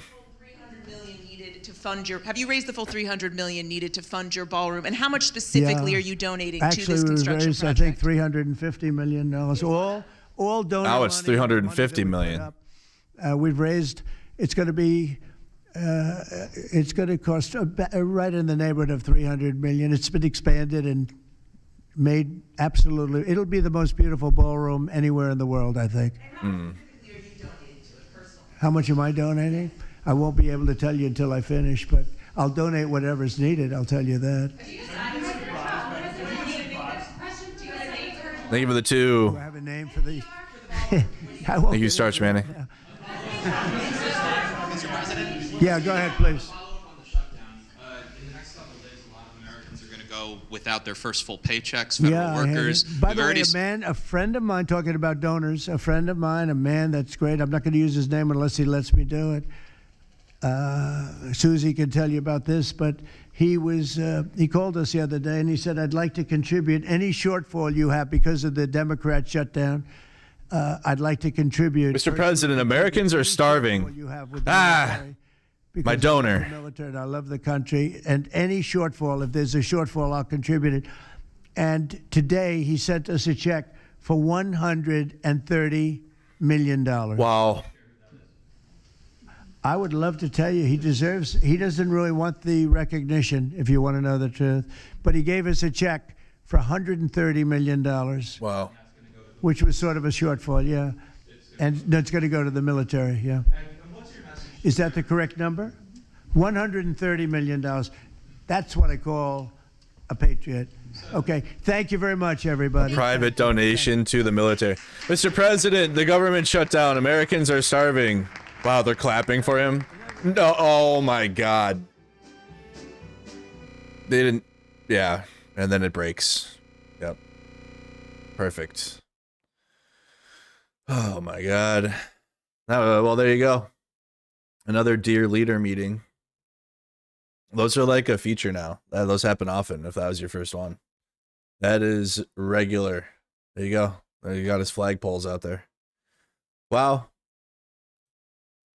Well, there it is. Yeah, just basically a glaze session. That's what that is. I mean, no new announcement. It's just kind of like, Mr. President, you're the greatest person ever. We're solving so much crime. So much crime is being solved. And we're going to use the National Guard. And then he does like repeat propaganda from What? He just does repeat propaganda from his campaign, like over and over and over and over again. Not on repeat.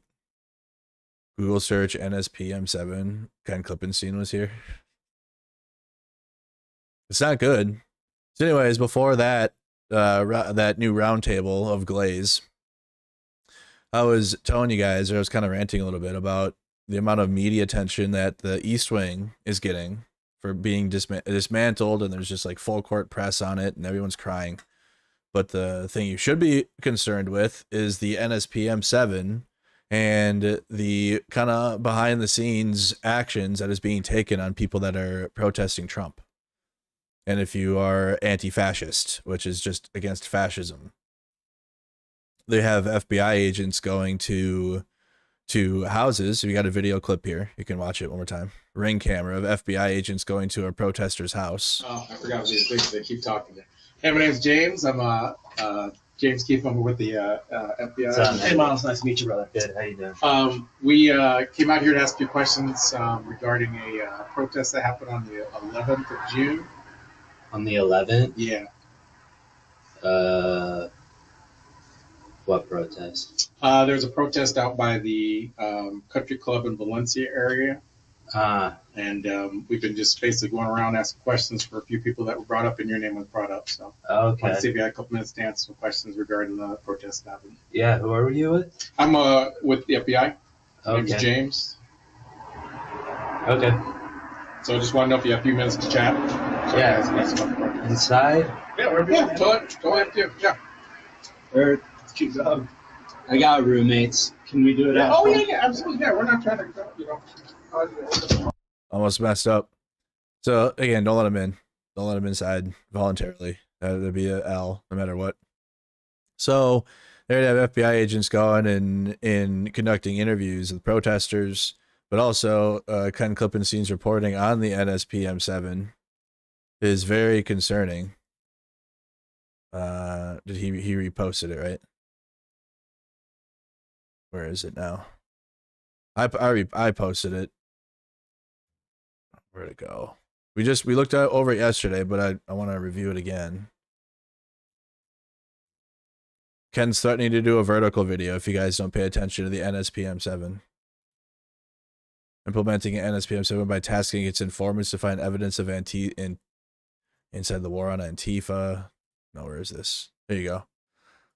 So this is basically what it is from Ken. NSPM7 labels common beliefs as terrorism indicators, and it's literally like wrong speak. So here it is. Just to remind you, Trump administration isn't only targeting organizations or groups, but individuals and entities who the NSPM7 says can be identified by any of the following indicators of violence, which is anti-Americanism, anti-capitalism, anti-Christianity, support for the overthrow of the United States government, extremism on migration, extremism on race, extremism on gender, hostility toward those who hold traditional American values on family, hostility toward those who hold traditional American views on religion, and hostility toward those who hold traditional American views on morality. So if you have any of those beliefs, then the feds are going to come and knock on your door. Okay. Wrong speak, anything the administration determines is anti-American. Okay. He has what NSPM7 stands for. It is what's up here? National Security Directive. National Security Presidential Memorandum 7. That's like the full NSPM7. Anti-Christian, anti-American views as indicators of radical left violence. So this is very concerning. And actions are being taken behind the scenes. Okay, so while there's layers to it, you got to understand that. While the protests and the situation in the cities are not what Trump is saying at all, it's like they're still acting on it anyways, as you heard. I mean, even in this press conference, he was like, Portland is literally burning down. What do you say? Portland is on fire. I'm sure Asen has clips.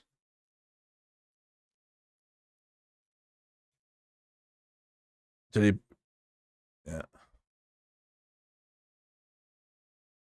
So I'm gonna go back again. It's a lot. Like, that was a long press conference. There's probably gonna be just like a lot of clips from them. No kings or garbage. Declaration of war, or maybe Aaron could have posted it too. But he called. Let me see here. Trump Portland.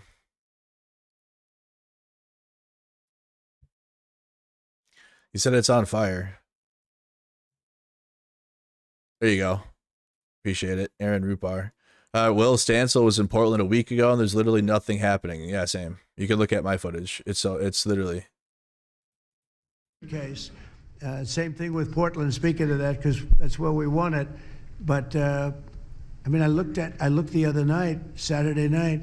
Portland is like burning to the ground, and these people are saying it's just friendly stuff. The whole place is burning to the ground. like we're in a reality where you can just lie. Trump just lies, and then people accept it, and then they're like, yeah, based, haha, Trump. I voted for that. I voted for lies. So we'll take care of that one. That's like an insurrection more than it is anything else. That's it's an insurrection. Crazy. Portland's crazy. And then you listen to these radical left people talking about it's really okay. You're seeing things. You're really seeing things. So we're going to case. You know, Trump could go there himself. You know, presidents go to this shit, and he could go to that intersection and go look at it, but no, he won't ever do that. If it's like you say, like this war zone and it's burning down. Oh boy, it's like a war zone still. Portland's still a war zone, and that's why I'm not there, because it's so boring. In terms of, I'm not gonna go film do MAGA shit.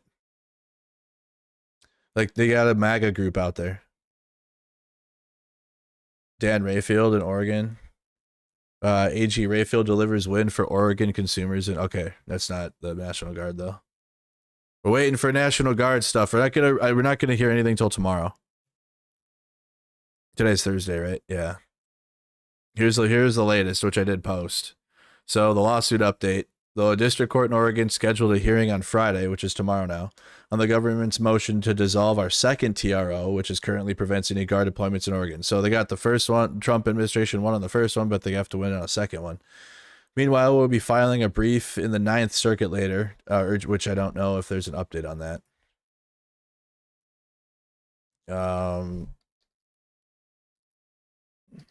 He would have posted it if there was an update on the en banc.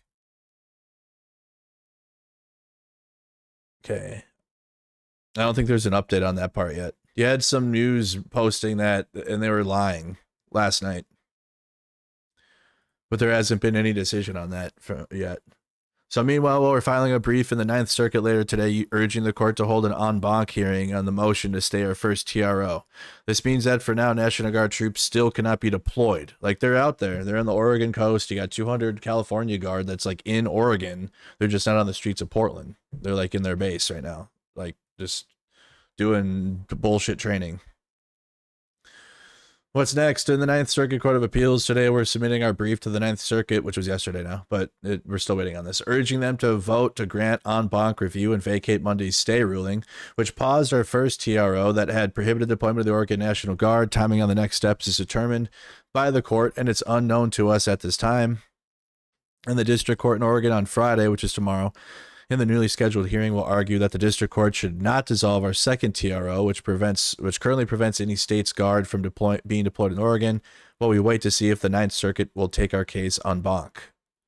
So which means that it goes up to all of the judges of the 9th Circuit, and then then they gotta 11 will look at it again instead of just the 3 that made the decision. So they're calling for all of the judges of the 9th Circuit to look at the case. Regardless of what happens next, we will continue to fight to uphold Oregon's laws and the Constitution. So it's kind of like an appeal, but here you go. So en banc means the full court will review the decision, and that process has some unique features in the 9th Circuit. When a case becomes before the Ninth Circuit Court of Appeals, a randomly selected panel of 3 Ninth Circuit judges hears the case, and they made a ruling, as they did. After the ruling, an active Ninth Circuit judge or one of the parties in the case can ask the court to rehear the case en banc, which means to rehear the case in front of a larger panel to give more judges an opportunity to weigh in. After the request is made, all 29 active judges on the Ninth Circuit vote whether or not the Ninth Circuit should hear the case en banc. If a majority of the Ninth Circuit judges vote to hear the case en banc, 11 of the 29 active Ninth Circuit judges are randomly selected out of the 29 to rehear the case. If an en banc hearing occurs, the ruling from the prior 3-judge panel is vacated and no longer has precedential effect. And there's a map of the federal courts. And you can see the 9th District is like the West Coast, Idaho, Montana, Arizona, Alaska. So the whole western part of the U.S. Okay, that's the boundaries. Oregon's in the 9th Circuit, which is the largest circuit court by geography, population, and number of judges. That's why en banc in the 9th Circuit includes just 11, because it's so big. They don't need to have all 29 on it. But like if you do en banc in another circuit, then all of the judges would hear it. Like it won't be just like a select amount of all of them. It would be all of them, because as you can see, like they're smaller. Chonky West Coast. A lot of people there. Yeah, Big's just the biggest. Oh boy. Is that AI? Why did he? That's the worst, chat. He's on the ground. Wow. Your live look at the war zone. Here it is. How's this, guys? Is this better? Testing. Hello. It's burning down. Is this better? Portland is on fire. It's burning down. You need to listen to Cam. Literally burning. It's on fire right now. Guys, look at the fire. Do you guys see the fire? Okay. Perfect like this. Merc, it's at night, though. It's only at night. Okay, it's nighttime. Stop.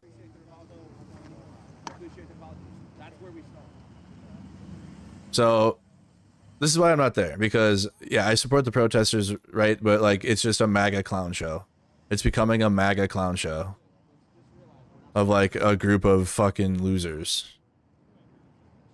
And no one serious wants to go be in this, like, and give credit to these people. Rewatching his own videos, nice. So last night, Tommy Boy became the focal point for a gathering of influencers. Wow. Patriots and fanboys down the street. So this is basically the Portland content is coming from Tommy now in his little circle. Wow, they brought pizza and McDonald's. And other local, this one blocked me now. I don't know. Weird. Whatever. Apparently was a combat engineer, I guess.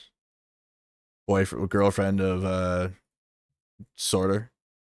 So that one, Right Side Rebel, the Sorter, and then Chad Catton. Big Head Chad. We're there. Give them a follow. At one point, the party moved down to the Antifa camp and chatted with Pam. So Pam's out there. And you got to watch Chad Catton's stream for that, I guess. Just nothing I'm interested in to go cover chat. I'm just being serious right now. Until if and when the National Guard goes out there. But just going out there to be in a gaggle of MAGA is so fucking dumb. Just to validate their bullshit is so dumb. So until that happens, like until the guard is out there and shit escalates, that's where I'm trying to be. I don't want to be anywhere near these fucking people. It's just like having a cancer. Like, look at this. Oh, go walk through their tent. Go walk through their tent, Cam. The same sidewalk you've shown for weeks now. Nope, film right in there.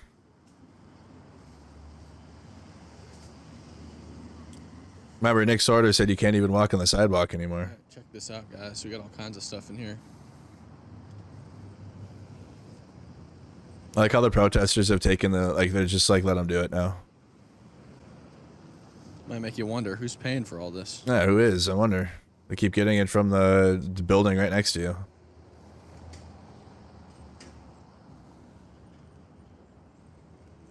All kinds of fun stuff in here. Like what? Tarps and coolers? Hi.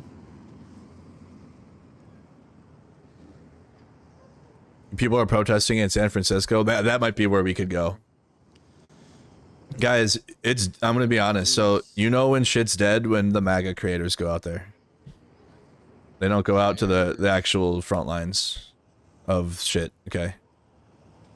Got some portable chargers in there. They'll go when things are dying down.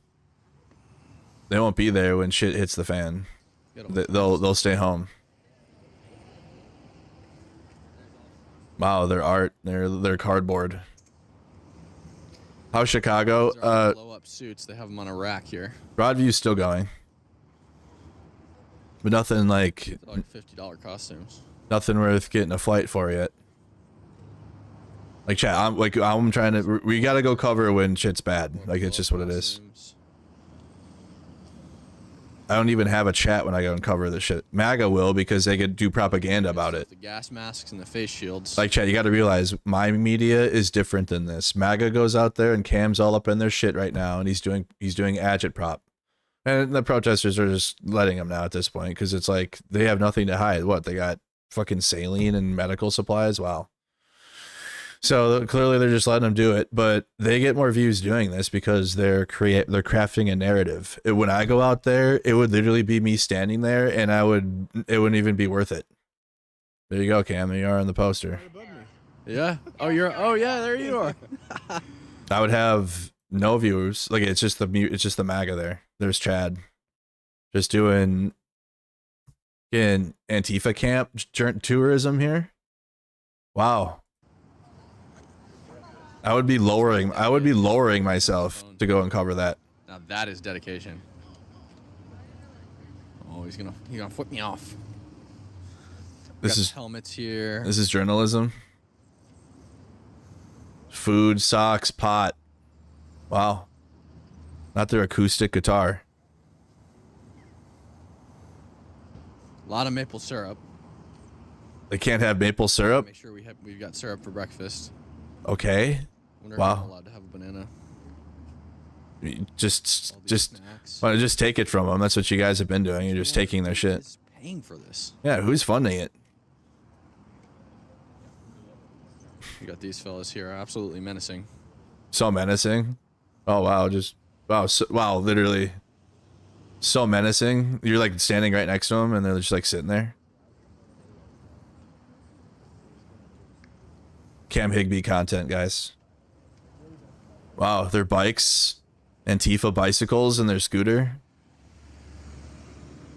So MAGA, like this is their grilling station down here now. Oh, now this is interesting. Oh, okay, there you go.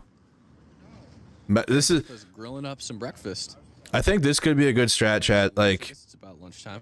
You post their what they're doing, but then you just kind of let them do it, and then then it makes them look like fucking idiots. Because this looks so cringe. Like they bought flights to go out there, and they're just like watching hippies like fucking do hippie stuff. Oh, look at the pup grilling and shit. Wow, look at them. It's like they're on a fucking safari or something. They're on a fucking look at bunch of incels come out of their basement content. This is incels leaving their home content. That's a bar of soap. Wow, not the bar of soap. Chad, this must be the shower. Oh, they found the shower. I think this is the shower. There's a bar of soap right Are you mad because this is so stupid? Are you mad at me? I'm in your head, Frank. I'm in your fucking head. I'm in all your heads. Right here, I see the bar of soap. Oh, not the bar of soap. Shower, guys. Wow.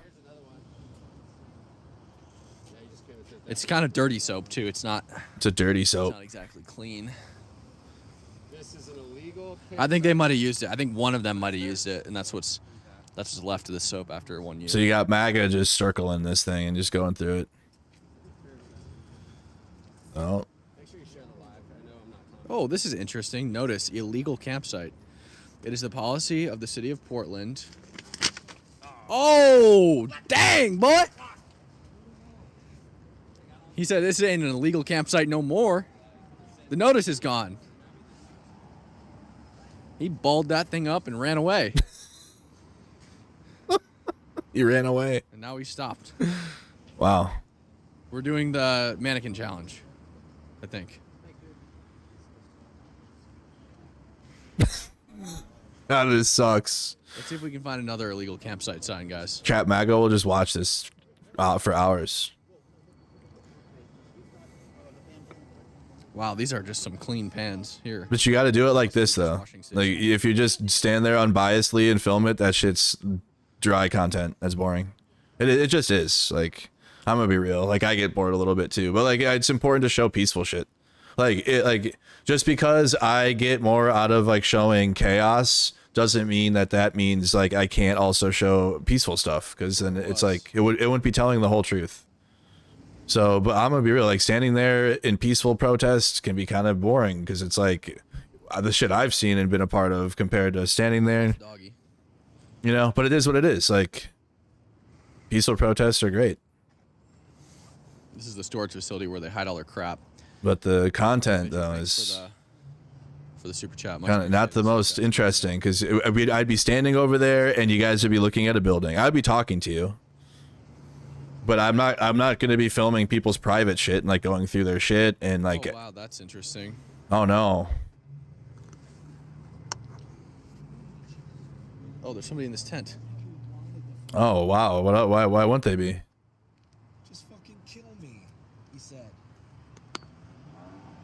Putting their mic up to their tent. The fuck is that? Is that journalism? Is this journalism? Thirsty for content, chat. This is the Portland ICE protest, guys. You guys, like, I know I put a poll out and I had a majority telling me to go back.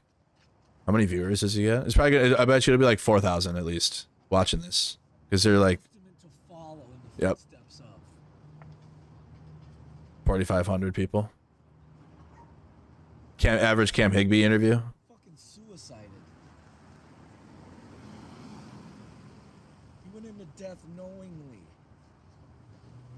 Happily. Is filming a tent and then putting a mic up to it. Get the fuck out of here. Forgive them, for they know not what they do. Bunch of fucking idiots. What on earth? This is like, you ever played Fable 2? You like, when you walk outside somebody's house, you can like hear what they're saying on the inside of the house. Is that how you? Is that how you play video games? Is that what you do in video games? At least something. Remember that time in Fable 2 you could eavesdrop? That's what I play Fable 2 to do. I do that in Fable 2. He still just marched headlong into fucking death. Chat. You guys hear? I'm telling you, it's dead. Like, shit is dead in terms of like going to the front lines of journalism stuff in America when MAGA shows up. And then they go there and milk the fuck out of the content and then like just make their own shit eventually. Because even they get bored. They're like, man, this is lame. We got to make something happen. That's what Nick Sorter went into their shit with the flag, because they're like, this is boring. We got to make some shit happen. You got to tap into the MAGA mind. The MAGA mind is expecting terrorists, Hamas, ISIS plots, and like they're going there and not getting it. So then they have to go and poke and prod. Yeah, it was either this or sit on the couch all day. I would take this. Oh my god. They put up a poster of me. I've never missed an appearance. So, I mean, I've been on a lot of posters, and I'm just saying I've never not been there when I'm on one. So, and that's kind of what I'm hearing from everybody else. Cam, is that true? What you're getting? Yeah, I mean, yeah, we all wanted to come see the poster. We should go check it out. Have you seen it? You guys all came to see the poster. Let's go see it today. Yeah. Go look at the poster. Check out our poster, guys. It's dedicated in our honor. I think what it means. I'm pretty sure what it means, and I'm not 100% sure, but I'm like 90% sure what this actually means is, I think it means I own this place. Since I'm here. I think he said, this is the poster for the people who own the camp, right? Yeah. That's what I thought. Yeah. You said, why is YouTube recommending videos that I hate for people? Because you're consuming current events, and YouTube feeds you right-wing content creators for current events. That's how it works. That's why a lot of people go into right-wing rabbit holes, because YouTube feeds it to you. I'm pretty sure this is the poster of the owners of the camp. Hey, Alyssa, is this the poster for the people who own the camp? Right here? I think it is. You should say it 3 more times, and it'll become true. He wants a souvenir. It's a lot of tape, though. Oh, yeah. Hey, wait, can I have it? Yeah, I'll take it. Yeah, perfect. Don't touch me. Don't touch me. Dude, I got the poster, guys. This is awesome. This is the poster for the people who own the camp. This is my deed of sale. This is my deed. I own the camp. Journalism. Imagine willingly going to a barber and asking for this haircut. This Literally. is incredible, folks. Literally. Hey, come on. Willingly. Like, no one is forcing you to do this to your hair. And that's Literally. fucking Guy Fieri looking ass. What the fuck?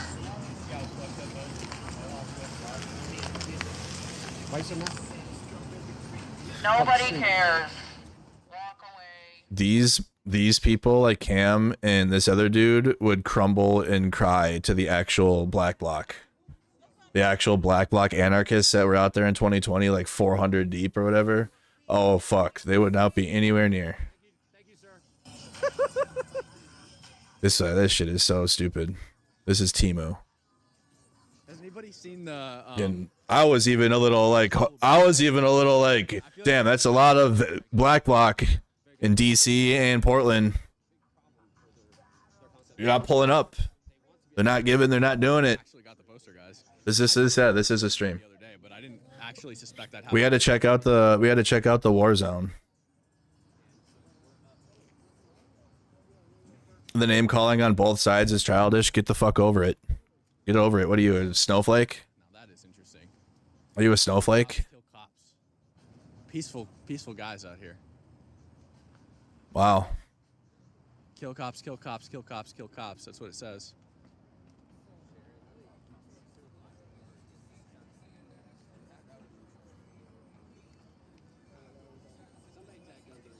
You said this guy is pathetic when I go. Yeah, it's all you're supposed to do. That's not what these guys are doing. They're going in there through their shit. They're grabbing stuff.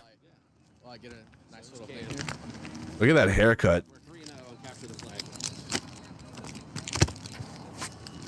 3-0 on capture the flag. This is really good design. Can't believe we got it. I know. It's really good for us, yeah. We'll go to Kinko's. Here, let me get a photo of it real quick. Yeah, we'll go to Kinko's and get. Is Cam trying to copy me? I think Cam's trying to copy me, guys. Thank you, FedEx, for your sponsorship. We appreciate it. Mine was better, though. Oh, yeah. Chat, we had a better photo. That's good. That's good. That's good. I gotta fold this thing up to the back of the pocket before somebody gets it. Oh, that one. Thanks, Cam, for that picture. Sick photo. That's gotta be my favorite photo. Like, you know, I don't really like pictures of myself, but that photo does go pretty hard. Once you get it, you get it. Appreciate that, Cam. Framed at my house. Don't worry. It will. Cam gave me that one. But then this one though is the Portland one. Electric unicycle. These things are cool as hell, man. Shout out to Chatter for the screenshot too. And then they got a little thing you can walk around. A local business came up and gave me the t-shirt. They had made a t-shirt. How long is the charge on it? How long is the charge? 75 miles. We survived. Wow, really? 75 miles. This one. Wow. I saw somebody with a trailer on one in LA. It's pretty cool. I've been thinking about that. You should do it, man. They're awesome. Wow. The war zone. There it is. I'm not seeing any costumes today. I'm not seeing any costumes.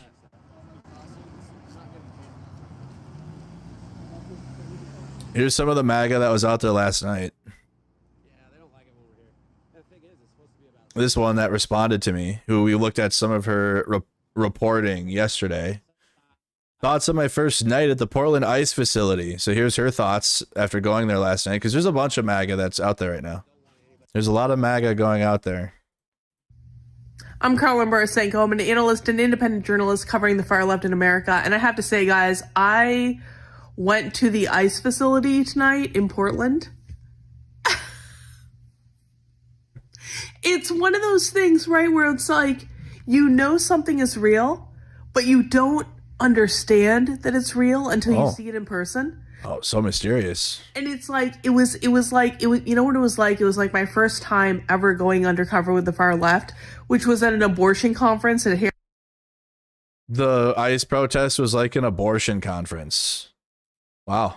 Riveting. First time ever going undercover with the far left, which was at an abortion conference at Hampshire College in Massachusetts. And at a college in Massachusetts, so it's like going to oh, fuck me.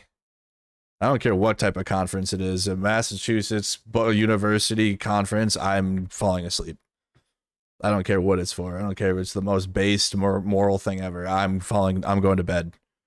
That's so boring. Wow. So definitely violent riots and protests, if that's what they're being compared to. Conference at Hampshire College in Massachusetts. And like, for people who don't know the story, like, there was a moment of clarity that I had when the first time I ever went undercover, where I was sitting in a room literally in the middle of a whole bunch of pro-abortion activists, and they all in the middle of them, exactly like what you thought they were, like shaved head, unshaved armpits, unshaved legs, Would you look at their armpits? Crazy looks, all that, very queer. You were looking at their legs? And I was in the middle of this room, and I was like, holy shit, I'm in an episode of Socialism Saturday.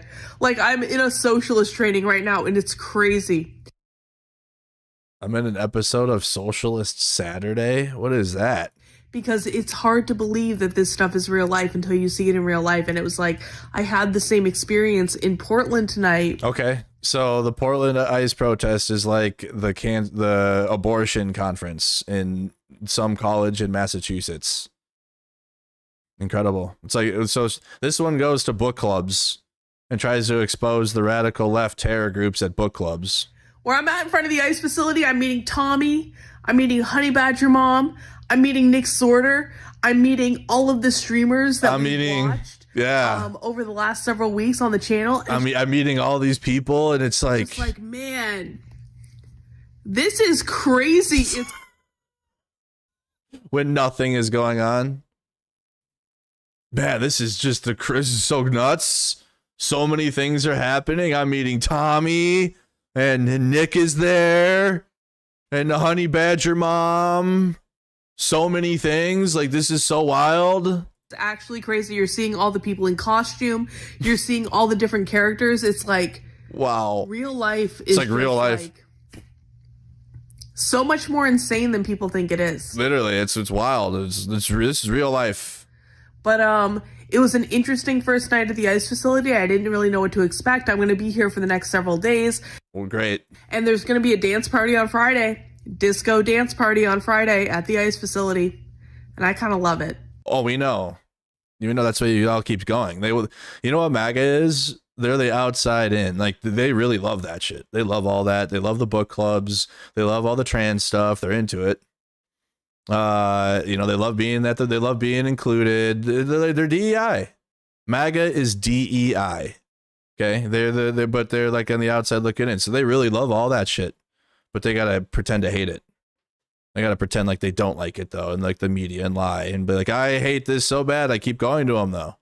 I just can't stop going to these Antifa book clubs. Dance party on Friday at the ICE facility. And I kind of love it. If I'm being honest about it, kind of love it. At least you're being honest about something. But I wanted to give you guys an update. It was an insane first day. I mean, like, what a day, right? We had Jonathan Cho release his story with Frontlines for Turning Point. The first part of it, anyway, where I am featured. Cho basically followed me around for like several days and took all of the credit. You got used. It's like layers, because then Andy No took that work too. So you were the one to go into this shit. John Cho used you, and then you were in like 3 parts of that clip. She was in like 3 parts of the whole report. Then you're an idiot. Like, they're using the fuck out of you, and you actually, it sounds like you like that stuff. This one's gonna turn eventually. I feel it, because you're already writing posts about it too. I used to be afraid of calling out Andy No publicly for a lot of reasons. I do actually respect the work he's done in the past. I don't think anyone would believe how he treats people behind the scenes. But when I did, I started getting messages from other independent journalists who told me he's stolen their content without credit and generally treated them horribly. Fight, fight, fight, fight, fight. It's actually shocking to me how many independent journalists I've talked to that have a story about why they dislike Andy, but don't feel like they can say it publicly due to backlash. But I will. Andy no longer does on-the-ground journalism, true. He's hiding out in London. He doesn't live here anymore, true. Oh, true statements. It's funny how when MAGA goes against each other, truth starts happening. So it's so good. That's the only way that it happens is when like you finally like, this thing is, I gotta tell the truth now. He of all people should be respecting and supporting those who cover Antifa on the ground today. Maybe he's not because it's this. And he is like, oh fuck, man, I can't even whip up. I gotta show 2020 stuff. Look, there's another unlawful camp poster. Wow, not the unlawful camp posters. Chad, there's a bunch in the camp if you want them. We own it. So. Yeah, Chad, come on.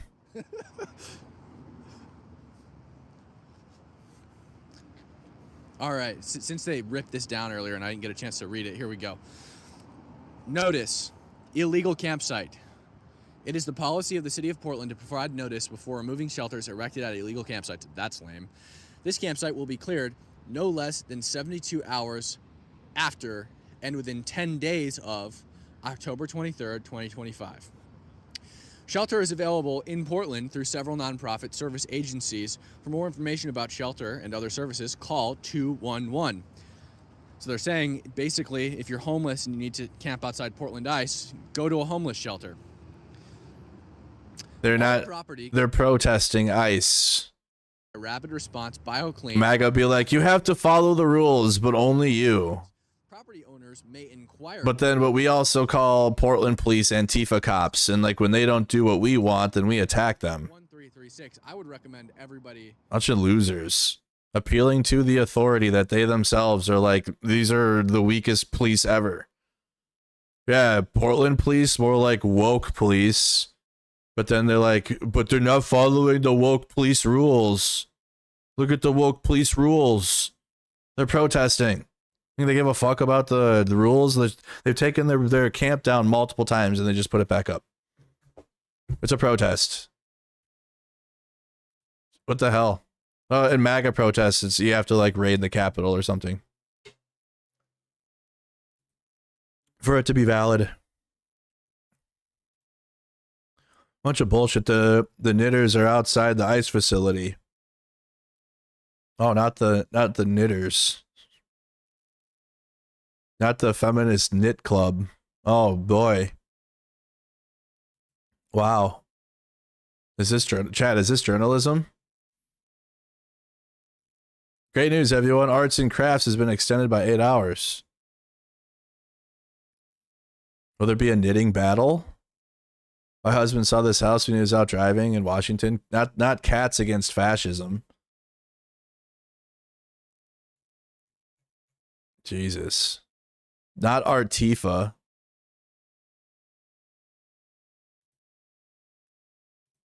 Yeah, it would be. Well, yeah, when there ain't nothing to cover, you might as well go have drinks. Holy fuck. Are y'all having all... Wait, is this for 2 people? Nice. Hell yeah.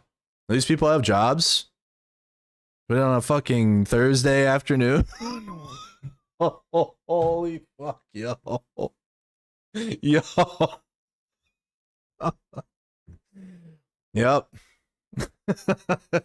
Jesus Christ.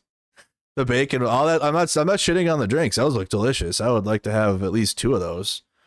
4 of them, though. Oh, I don't know, man. I don't know if I'd make it to the protest, chat. And I don't know if I'm making it out there after that. I don't know if I'm going to be able to do work that you guys pay for and send me out. Damn. Holy. That would be nuts. Try to cover a this would be the type of protest to do it at, though, because you couldn't be at like a one that there's risk of, like actual risk, not MAGA like circling you. Like that's the biggest risk right now is like these MAGA streamers like circling you and like forcing a debate for you that you didn't ask for. Holy shit.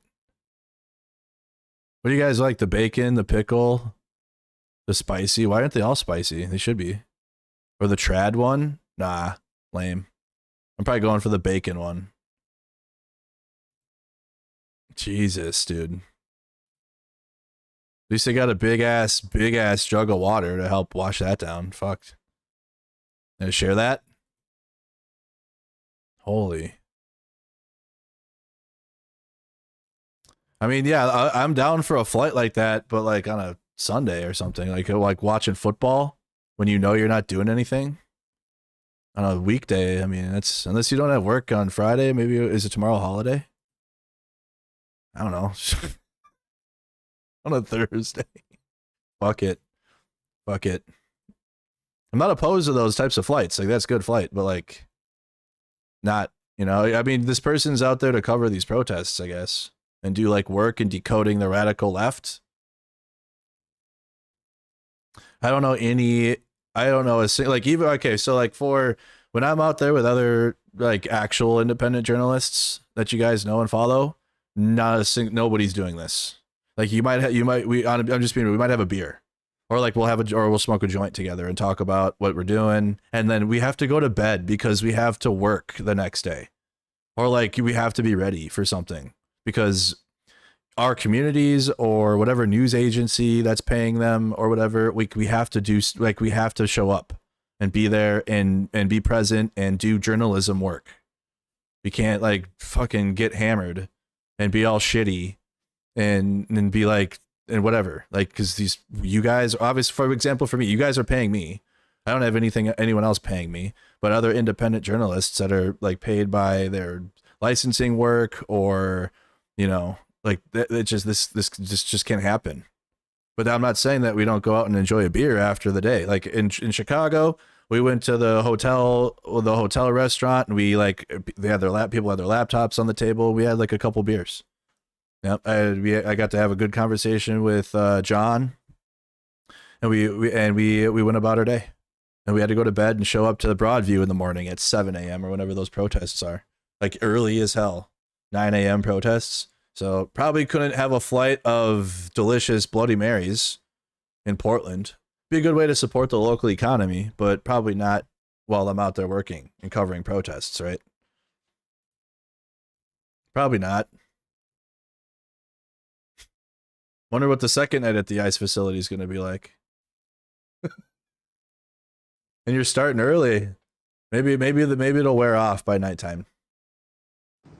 Holy. You like to buy a beer next time? Yeah, I'll take a beer. I'll drink a beer. That is a lot of heartburn. That's what I'm saying. I don't know if I could have that many. Jesus. I don't really drink that much though. I'm not really a drink, like it just gives me a headache. I'm a safety 420 for sure. But alcohol, like don't worry guys, I've got it in a safe place. I've got that poster in a safe place, don't worry. They'll never find it. I get random sores and shit. It's zipped up, it's locked up, it's safe. But like after work though, like after the protest, yeah, that's like the best time to go have a drink. And auction it off. Oh, are you yawning? Wow, so much content. Jesus Christ. You know what? Even if I went there, I probably could farm viewers, maybe. A good viewer farm. Just to stand there. But I would be yawning too. I don't blame him. We'd probably autograph the outside of the frame, or what do you call it? Like MAGA. This is a war zone. This is like World War II. Portland is on fire. And then when you watch this is like when we watched January 6th. I should have went there myself and like been there. I pussed out though. I really did. I pussed out of January 6th. I should have went. And chat was like wanting me to go too, so my bad. But we stayed home and we watched the MAGA streamers that were out there in Washington D.C. because they all do this, and that's how we watched what happened on January 6th through the whole day. Oh, dude, should that be the first piece of Cam Higby merch? It's just that that poster on a T-shirt. Nice. Inside news, we got My Pillow TV as an official Department of War correspondent, you guys. So the Department of War from Lindell TV. So the My Pillow guy. So we'll be getting what's happening in Venezuela from My Pillow TV. Lindell is honored to announce in our official inclusion in the newly formed Pentagon Press Corps under the Department of War's updated media access policy. We stand alongside a powerful coalition of over 60 new media and independent journalism outlets committed to transparency, truth, and accountability.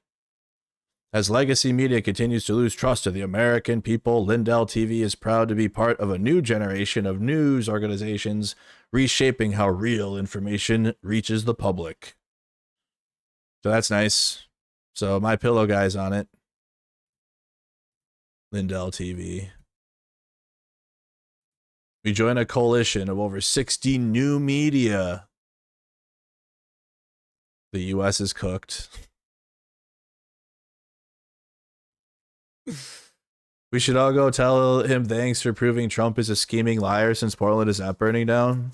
Well, no, I mean, they have to go there every 20 minutes. Yeah, they have to go fuck with the Antifa camp just to like give the viewers something to look at. They have to go look at the camp. And then you got this too. Look at this edit, chat. New DHS edit in Portland and beyond. We are now in the process of defeating the radical left. Charlie Kirk.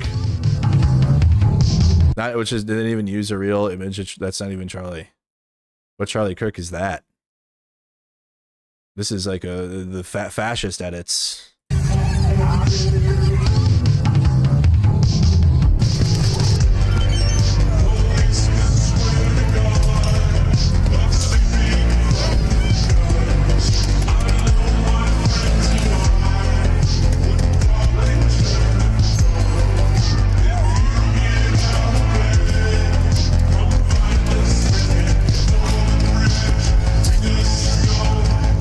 You got to add the edit and the color coding and the music because otherwise it's the dumbest shit ever.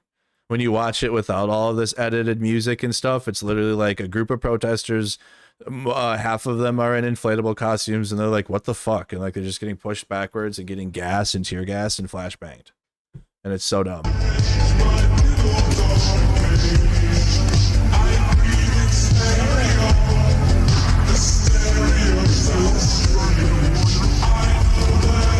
Cannot withstand my strength, and the warrior returns back.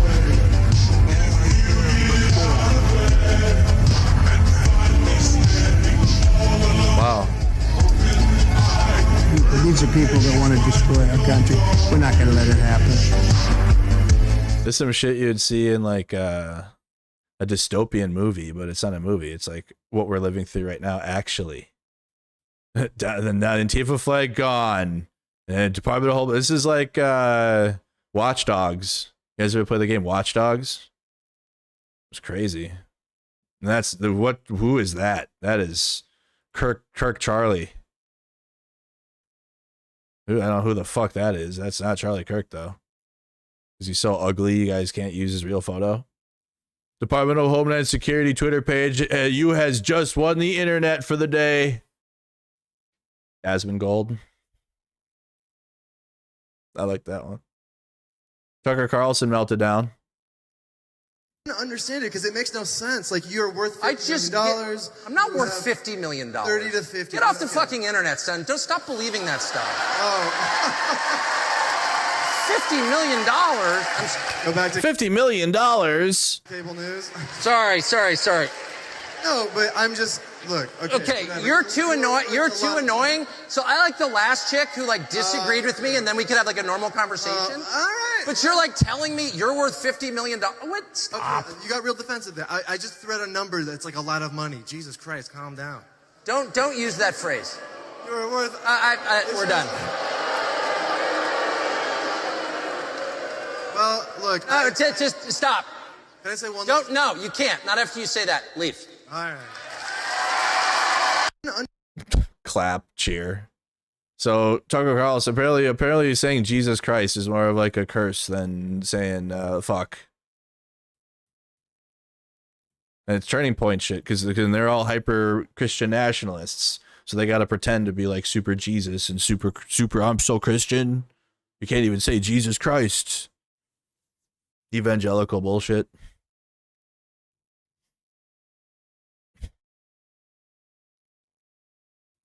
This was this morning. This was like the clip of the morning. Go ahead. Thank you, Caroline. Thank you. Thank you. In addition to the ballroom and the Rose Garden I'm going patio, into the back. Sorry. Go ahead. In addition to the ballroom and the Rose Garden patio, is the president looking at any other renovations or significant kind of projects here at the White House? Not to my knowledge, no. But he's a builder at heart, clearly, and so his heart and his mind is always churning about how to improve things here on the White House grounds. But at this moment in time, of course, the ballroom is really the president's main priority. Of course. Kristen. The ballroom is the president's main priority. That'll go well. That'll go well. I already posted it. Said pass it on. I already posted it out. I posted it out yesterday. I got sent the flyer. Yep. You get both of them. They weren't too happy again, but I mean, when you're calling for attention and then you get it. Then they're going to this Antifa safe house. It's like right down the road, which is just somebody's private residence.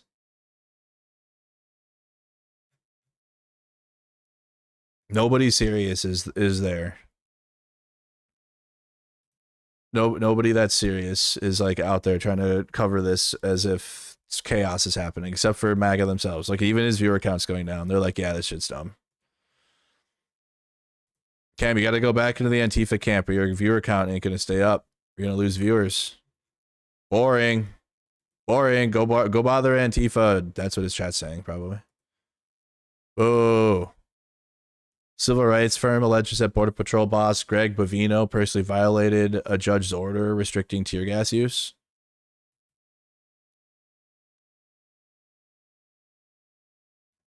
Yeah, you do have Greg Bovino out there doing like he's as if he's super soldier in Chicago. Why is this thing not popping up? Oh, because his commander op at large, California, Greg Bovino. Biggest tryhard ever. What a tryhard. So he's being all extra in communities and gassing communities and shit, and he thinks he's like super cool for doing it. Okay, so yeah, big if true if something's gonna happen. So yeah, shocking if true. We'll see if something comes from that. Bovino has a strong, and this is why she left you, aura. Yeah, it looks like it. My wife left me, aura. Bonnie Jackson's lawsuit against Governor Gavin Newsom over California's redistricting effort was thrown out today. Jackson failed to show he had a... Oh. Okay. Shit on.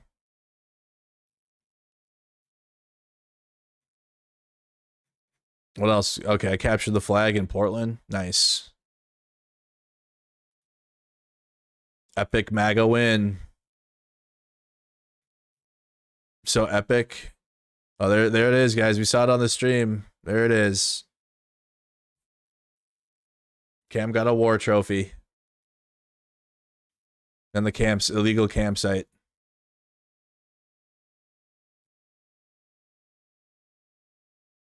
So ridiculous, you guys.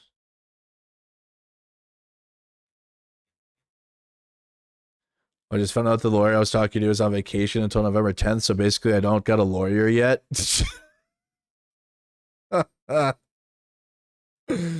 You're going to jail. How does it even happen? My lawyer's on vacation? What? I need more money. Chat. Just left T-Mobile. Didn't get the 17 Pro Max, but I got a brand new Apple iPad and the new Galaxy S25. We're in business. Out there getting new iPads and phones.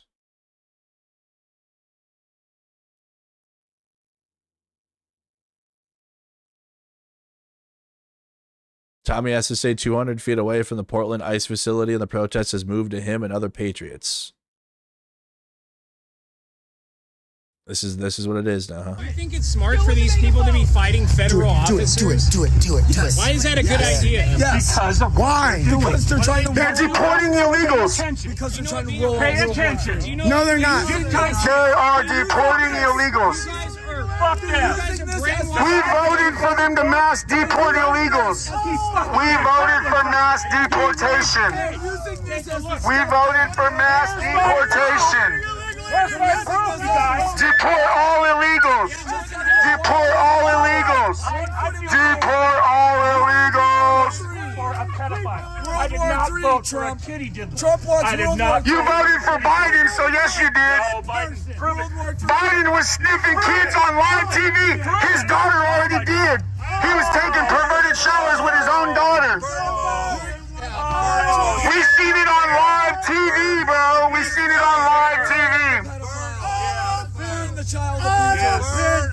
Donald Trump has 29 They deserve to have their conscience. And I believe Big Mac Tifa. I believe the victims. I believe the survivors. I believe the victims. And they said Trump wasn't there. Do you think it's So I guess, yeah, you stand out there. That's what I'm telling you guys. It's a grift. You do MAGA shit and you go be MAGA. Look at, you get iPads and you get new phones, you get money, and you have veterans that are right wing will donate to you instead of their own veterans that are struggling. ABC News publishes satellite imagery of the White Horse. Oh, there it went. She gone. There it goes. I wonder if they're going to make it perpendicular, because you got to have a big Chungus ballroom on this side and then, like, just looks like nothing on the other one. Probably going to put something else there. I don't know. Maybe they'll do like maybe they'll have the FBI in there. They could be right next to the White House. New FBI building.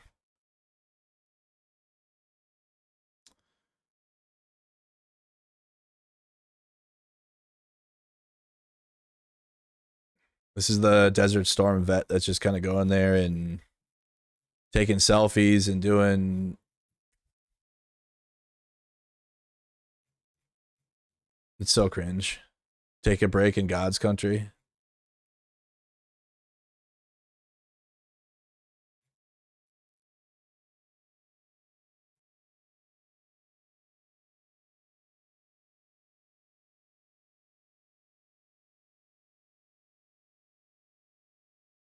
Criminal harassment in any other jurisdiction in Oregon. Criminal harassment. Oh, you're not protecting shit. You're looking like a little bitch. Is this how your dick's intertwined when you're in bed at night? He literally can't do anything. Look at his little eye twitch. Yeah, look, no, you little micro penis. Yeah, I bet you jerk off this stuff every single night. You probably have to watch your wife fuck other dudes just to get through. Yeah, right? Oh, look, he's twitching. His eyes are twitching. He's getting you. Oh my God, and you're stolen. Oh yeah, you walk away because you're afraid. Yeah. Oh yeah, yeah, you. Look, I took down my mask. Why shouldn't you take down yours? You can even kiss me right now, Trump. Oh, he's the one who walked up first. I'm standing still. So they can do it. They can go and walk over to the Antifa camp, like we just watched Cam. Oh, he's doing it right now. That was a good one. So Cam can go up and agitate and do this shit, but then when they get the energy back, well, they're gonna play victim and cry. Criminal harassment, and you're trying to stand there next to the ICE building with the protesters. Like I said yesterday, man, chat. Well, I went to Ukraine. When I went to Ukraine, I couldn't believe there was a war zone happening. Couldn't believe there was a war taking place. I went there, and lo and behold, and then these people go there, and then they were like, "Why are people protesting? I don't even know why they're protesting. Why are they so hostile? Why are they so angry?" I love the donut fishing poles though. That's sick. I love that. Can't believe it. And meanwhile, Cam back because the viewer count was going. Yep, viewer count was going down. Got to get the views back up. So just go back to the Antifa camp. Just gotta go harass him again. But I told you guys, if I went there, I would be wasting money. Because my content is not this. When I go out there in the public, I'd be standing there with not even 1,000. I'd probably have as many people watching right now or less. You were pushing it. You push. Which is not sustainable for like IRL coverage. If I'm going to spend money and go out to do, I can do that from home. I can get that many viewers and that much support from home, and not leave. But if I'm spending money in flights and shit, then going out and it's just not worth it. Don't touch me. Don't touch me. There you go, 50. There you go, Cam. You have to go in there and do this to get views. Well, do you want me to leave the camp or not? But then they play victim and wonder why they have their pictures posted to be like, don't talk to these people. It seemed you didn't want me to leave. Oh, carrots. That's cool. Not the carrots. You guys peel those before you eat them?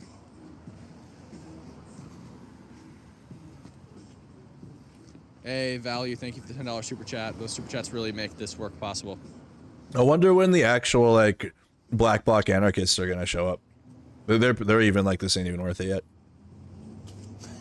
Like, I'm sure some of the protesters are part of black bloc, but like not. This is not 2020 at all. Timu 2020. Trying to fix it, guys. With the in terms of like the rhetoric about the protests. I messed something up here. And like how intense they are. There we go. We're fixed. They're like, it's so night and day. But what the Trump administration's doing is not anything to scoff at. Like, that's why this is so... Got him! So cringe. If I wanted to capture your face, I would have already gotten it. That's not what I'm trying to do. So what's black bloc? The anarchists that wear all black and have umbrellas. Not I don't even know if those ones are black bloc. I'm talking the ones that... You got to look at 2020 footage. Oh, something's going on over here. With Chad. What?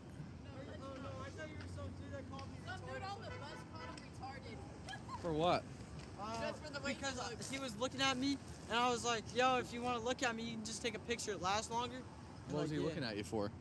I don't know. I was just in there. Pedophile. Yeah, that dude Fuck was the pedophile. Are you guys part of the protest? Hell no, yeah. I'm just here just checking it out. It's boring today. Yeah, it is boring Normally today. it's like act up. But Last time we got here, we got tear gas. Wow. I got arrested. Yeah. Got arrested. Cam thought that that was an opportunity to talk to MAGA, and it wasn't. God, guys, I keep messing this thing up. Sorry. That's the truth. You can look it up. Actually, there's some people in green hats over here. The guys in green hats will tell you. They're lawyers. A conviction isn't documented until you are actually sentenced. Donald Trump has never been sentenced. Okay. And they also changed the law in New York to make it a novel law for them to bring a statute of limitation back. Did you know that they changed the statute of limitation back after they went after Trump? Riveting shit. So much journalism. I'm bored. That's what I'm saying, chat. Like, you got new maps coming out for Battlefield 6. Like, they got this, like, look at this map here. They got this new, and I'm hoping Battlefield just starts making maps in cities. Like all around the US, and we just like fight in US cities. I think that would be sick. But they got one map coming out called Eastwood, and it's like the Hollywood Hills in California. So that way, like, when we go out to real cities and Trump is like, that's a war zone, and then I can go play Battlefield and load up the city, and you guys can see what an actual war zone. Well, it's still a video game, but closer to what a war zone would look like, at least, I guess, than what Trump is saying. Look at California, dude. Look at the swimming pools and shit. This is Portland right now.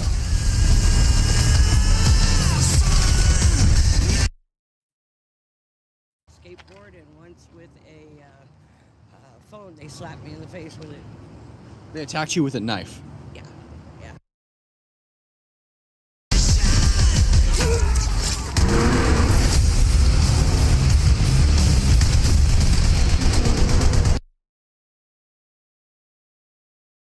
Who was the other one? Bothamley. Hmm. I forget what her first name is, but that was just a couple weeks ago. What is it about you that makes them want to attack you? The first one just.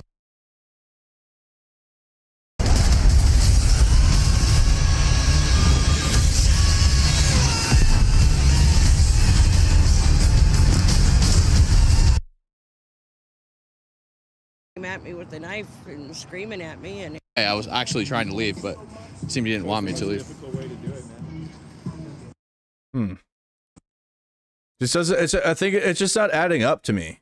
I just like when he calls something a war zone, and then I like video games, and I can go do that, and it doesn't look like that.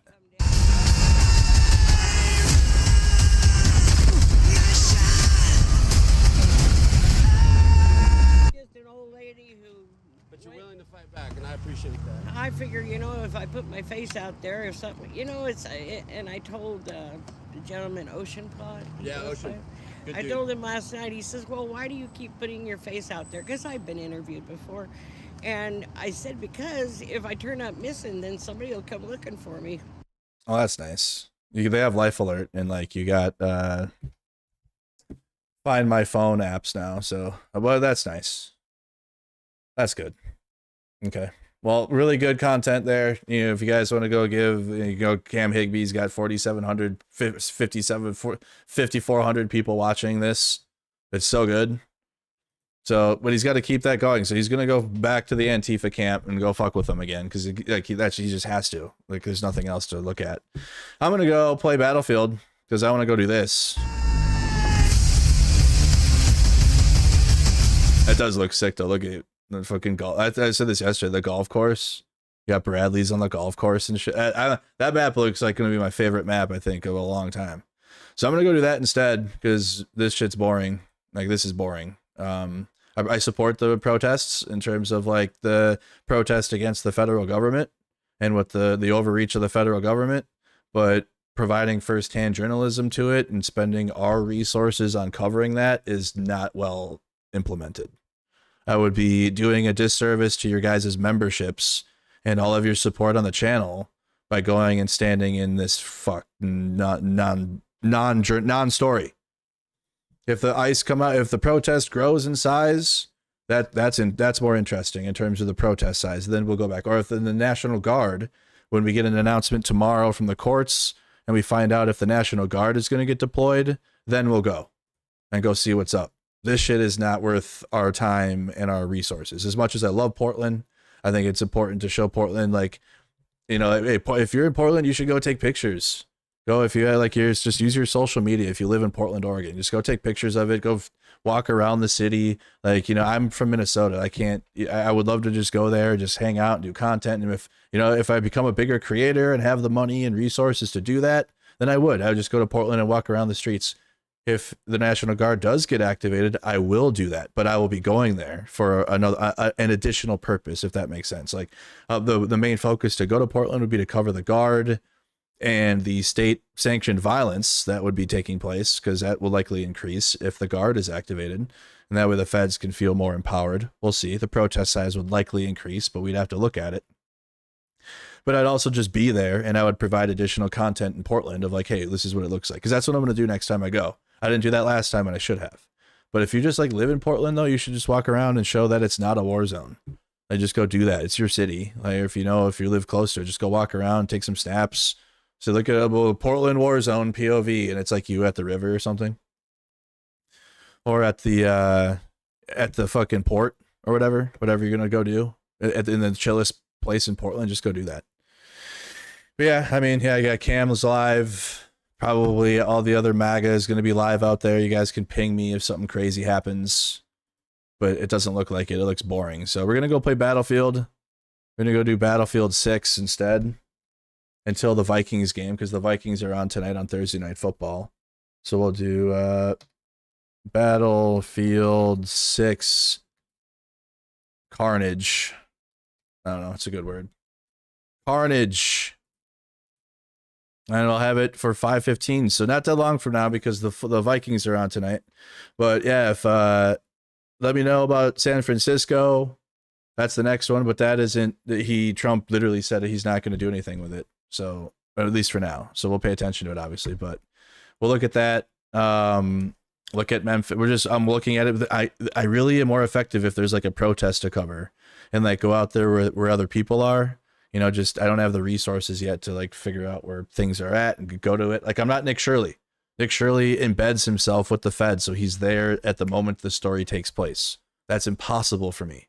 I'd have to work with the feds. I'm not doing that. And obviously, because I'm like against this administration, they would never let me do that. Yeah, I appreciate the support though. I appreciate the support. Chat's like, hey, maybe you can get on the independent journalist for the White House. I'm like, yeah, no. I'm against this administration, so they would not take me. That's what it is. You have to be absolutely for MAGA. You can't have a counter opinion, even if you're conservative. You can't be like, hey, I'm a conservative and I disagree. No, you can't. Nope. Now you're a lib now. Congratulations. You're on the left. Nope. You can be conservative your whole life. You have conservative roots. Your family's all conservative. Maybe they're MAGA now. They're probably MAGA. But like you are like, nah, that's kind of cringe, but I'm still conservative. Good luck. Good luck doing that. Have fun. You'll be a lib sooner. You'll be a leftist sooner than later, just by default, because you can't disagree with Trump. If you disagree with Trump or if you stand against him on anything, you are no longer MAGA. No longer, you're like a leftist. Just watch.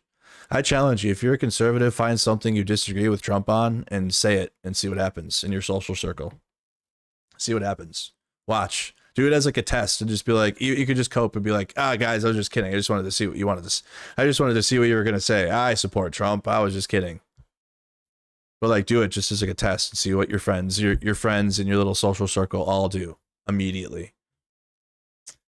That's just the reality of what we're in. All right, guys, Battlefield 6 on my gaming channel. I'm going to have a little safety meeting and then we're going to get into it right away. But I have the Vikings game tonight.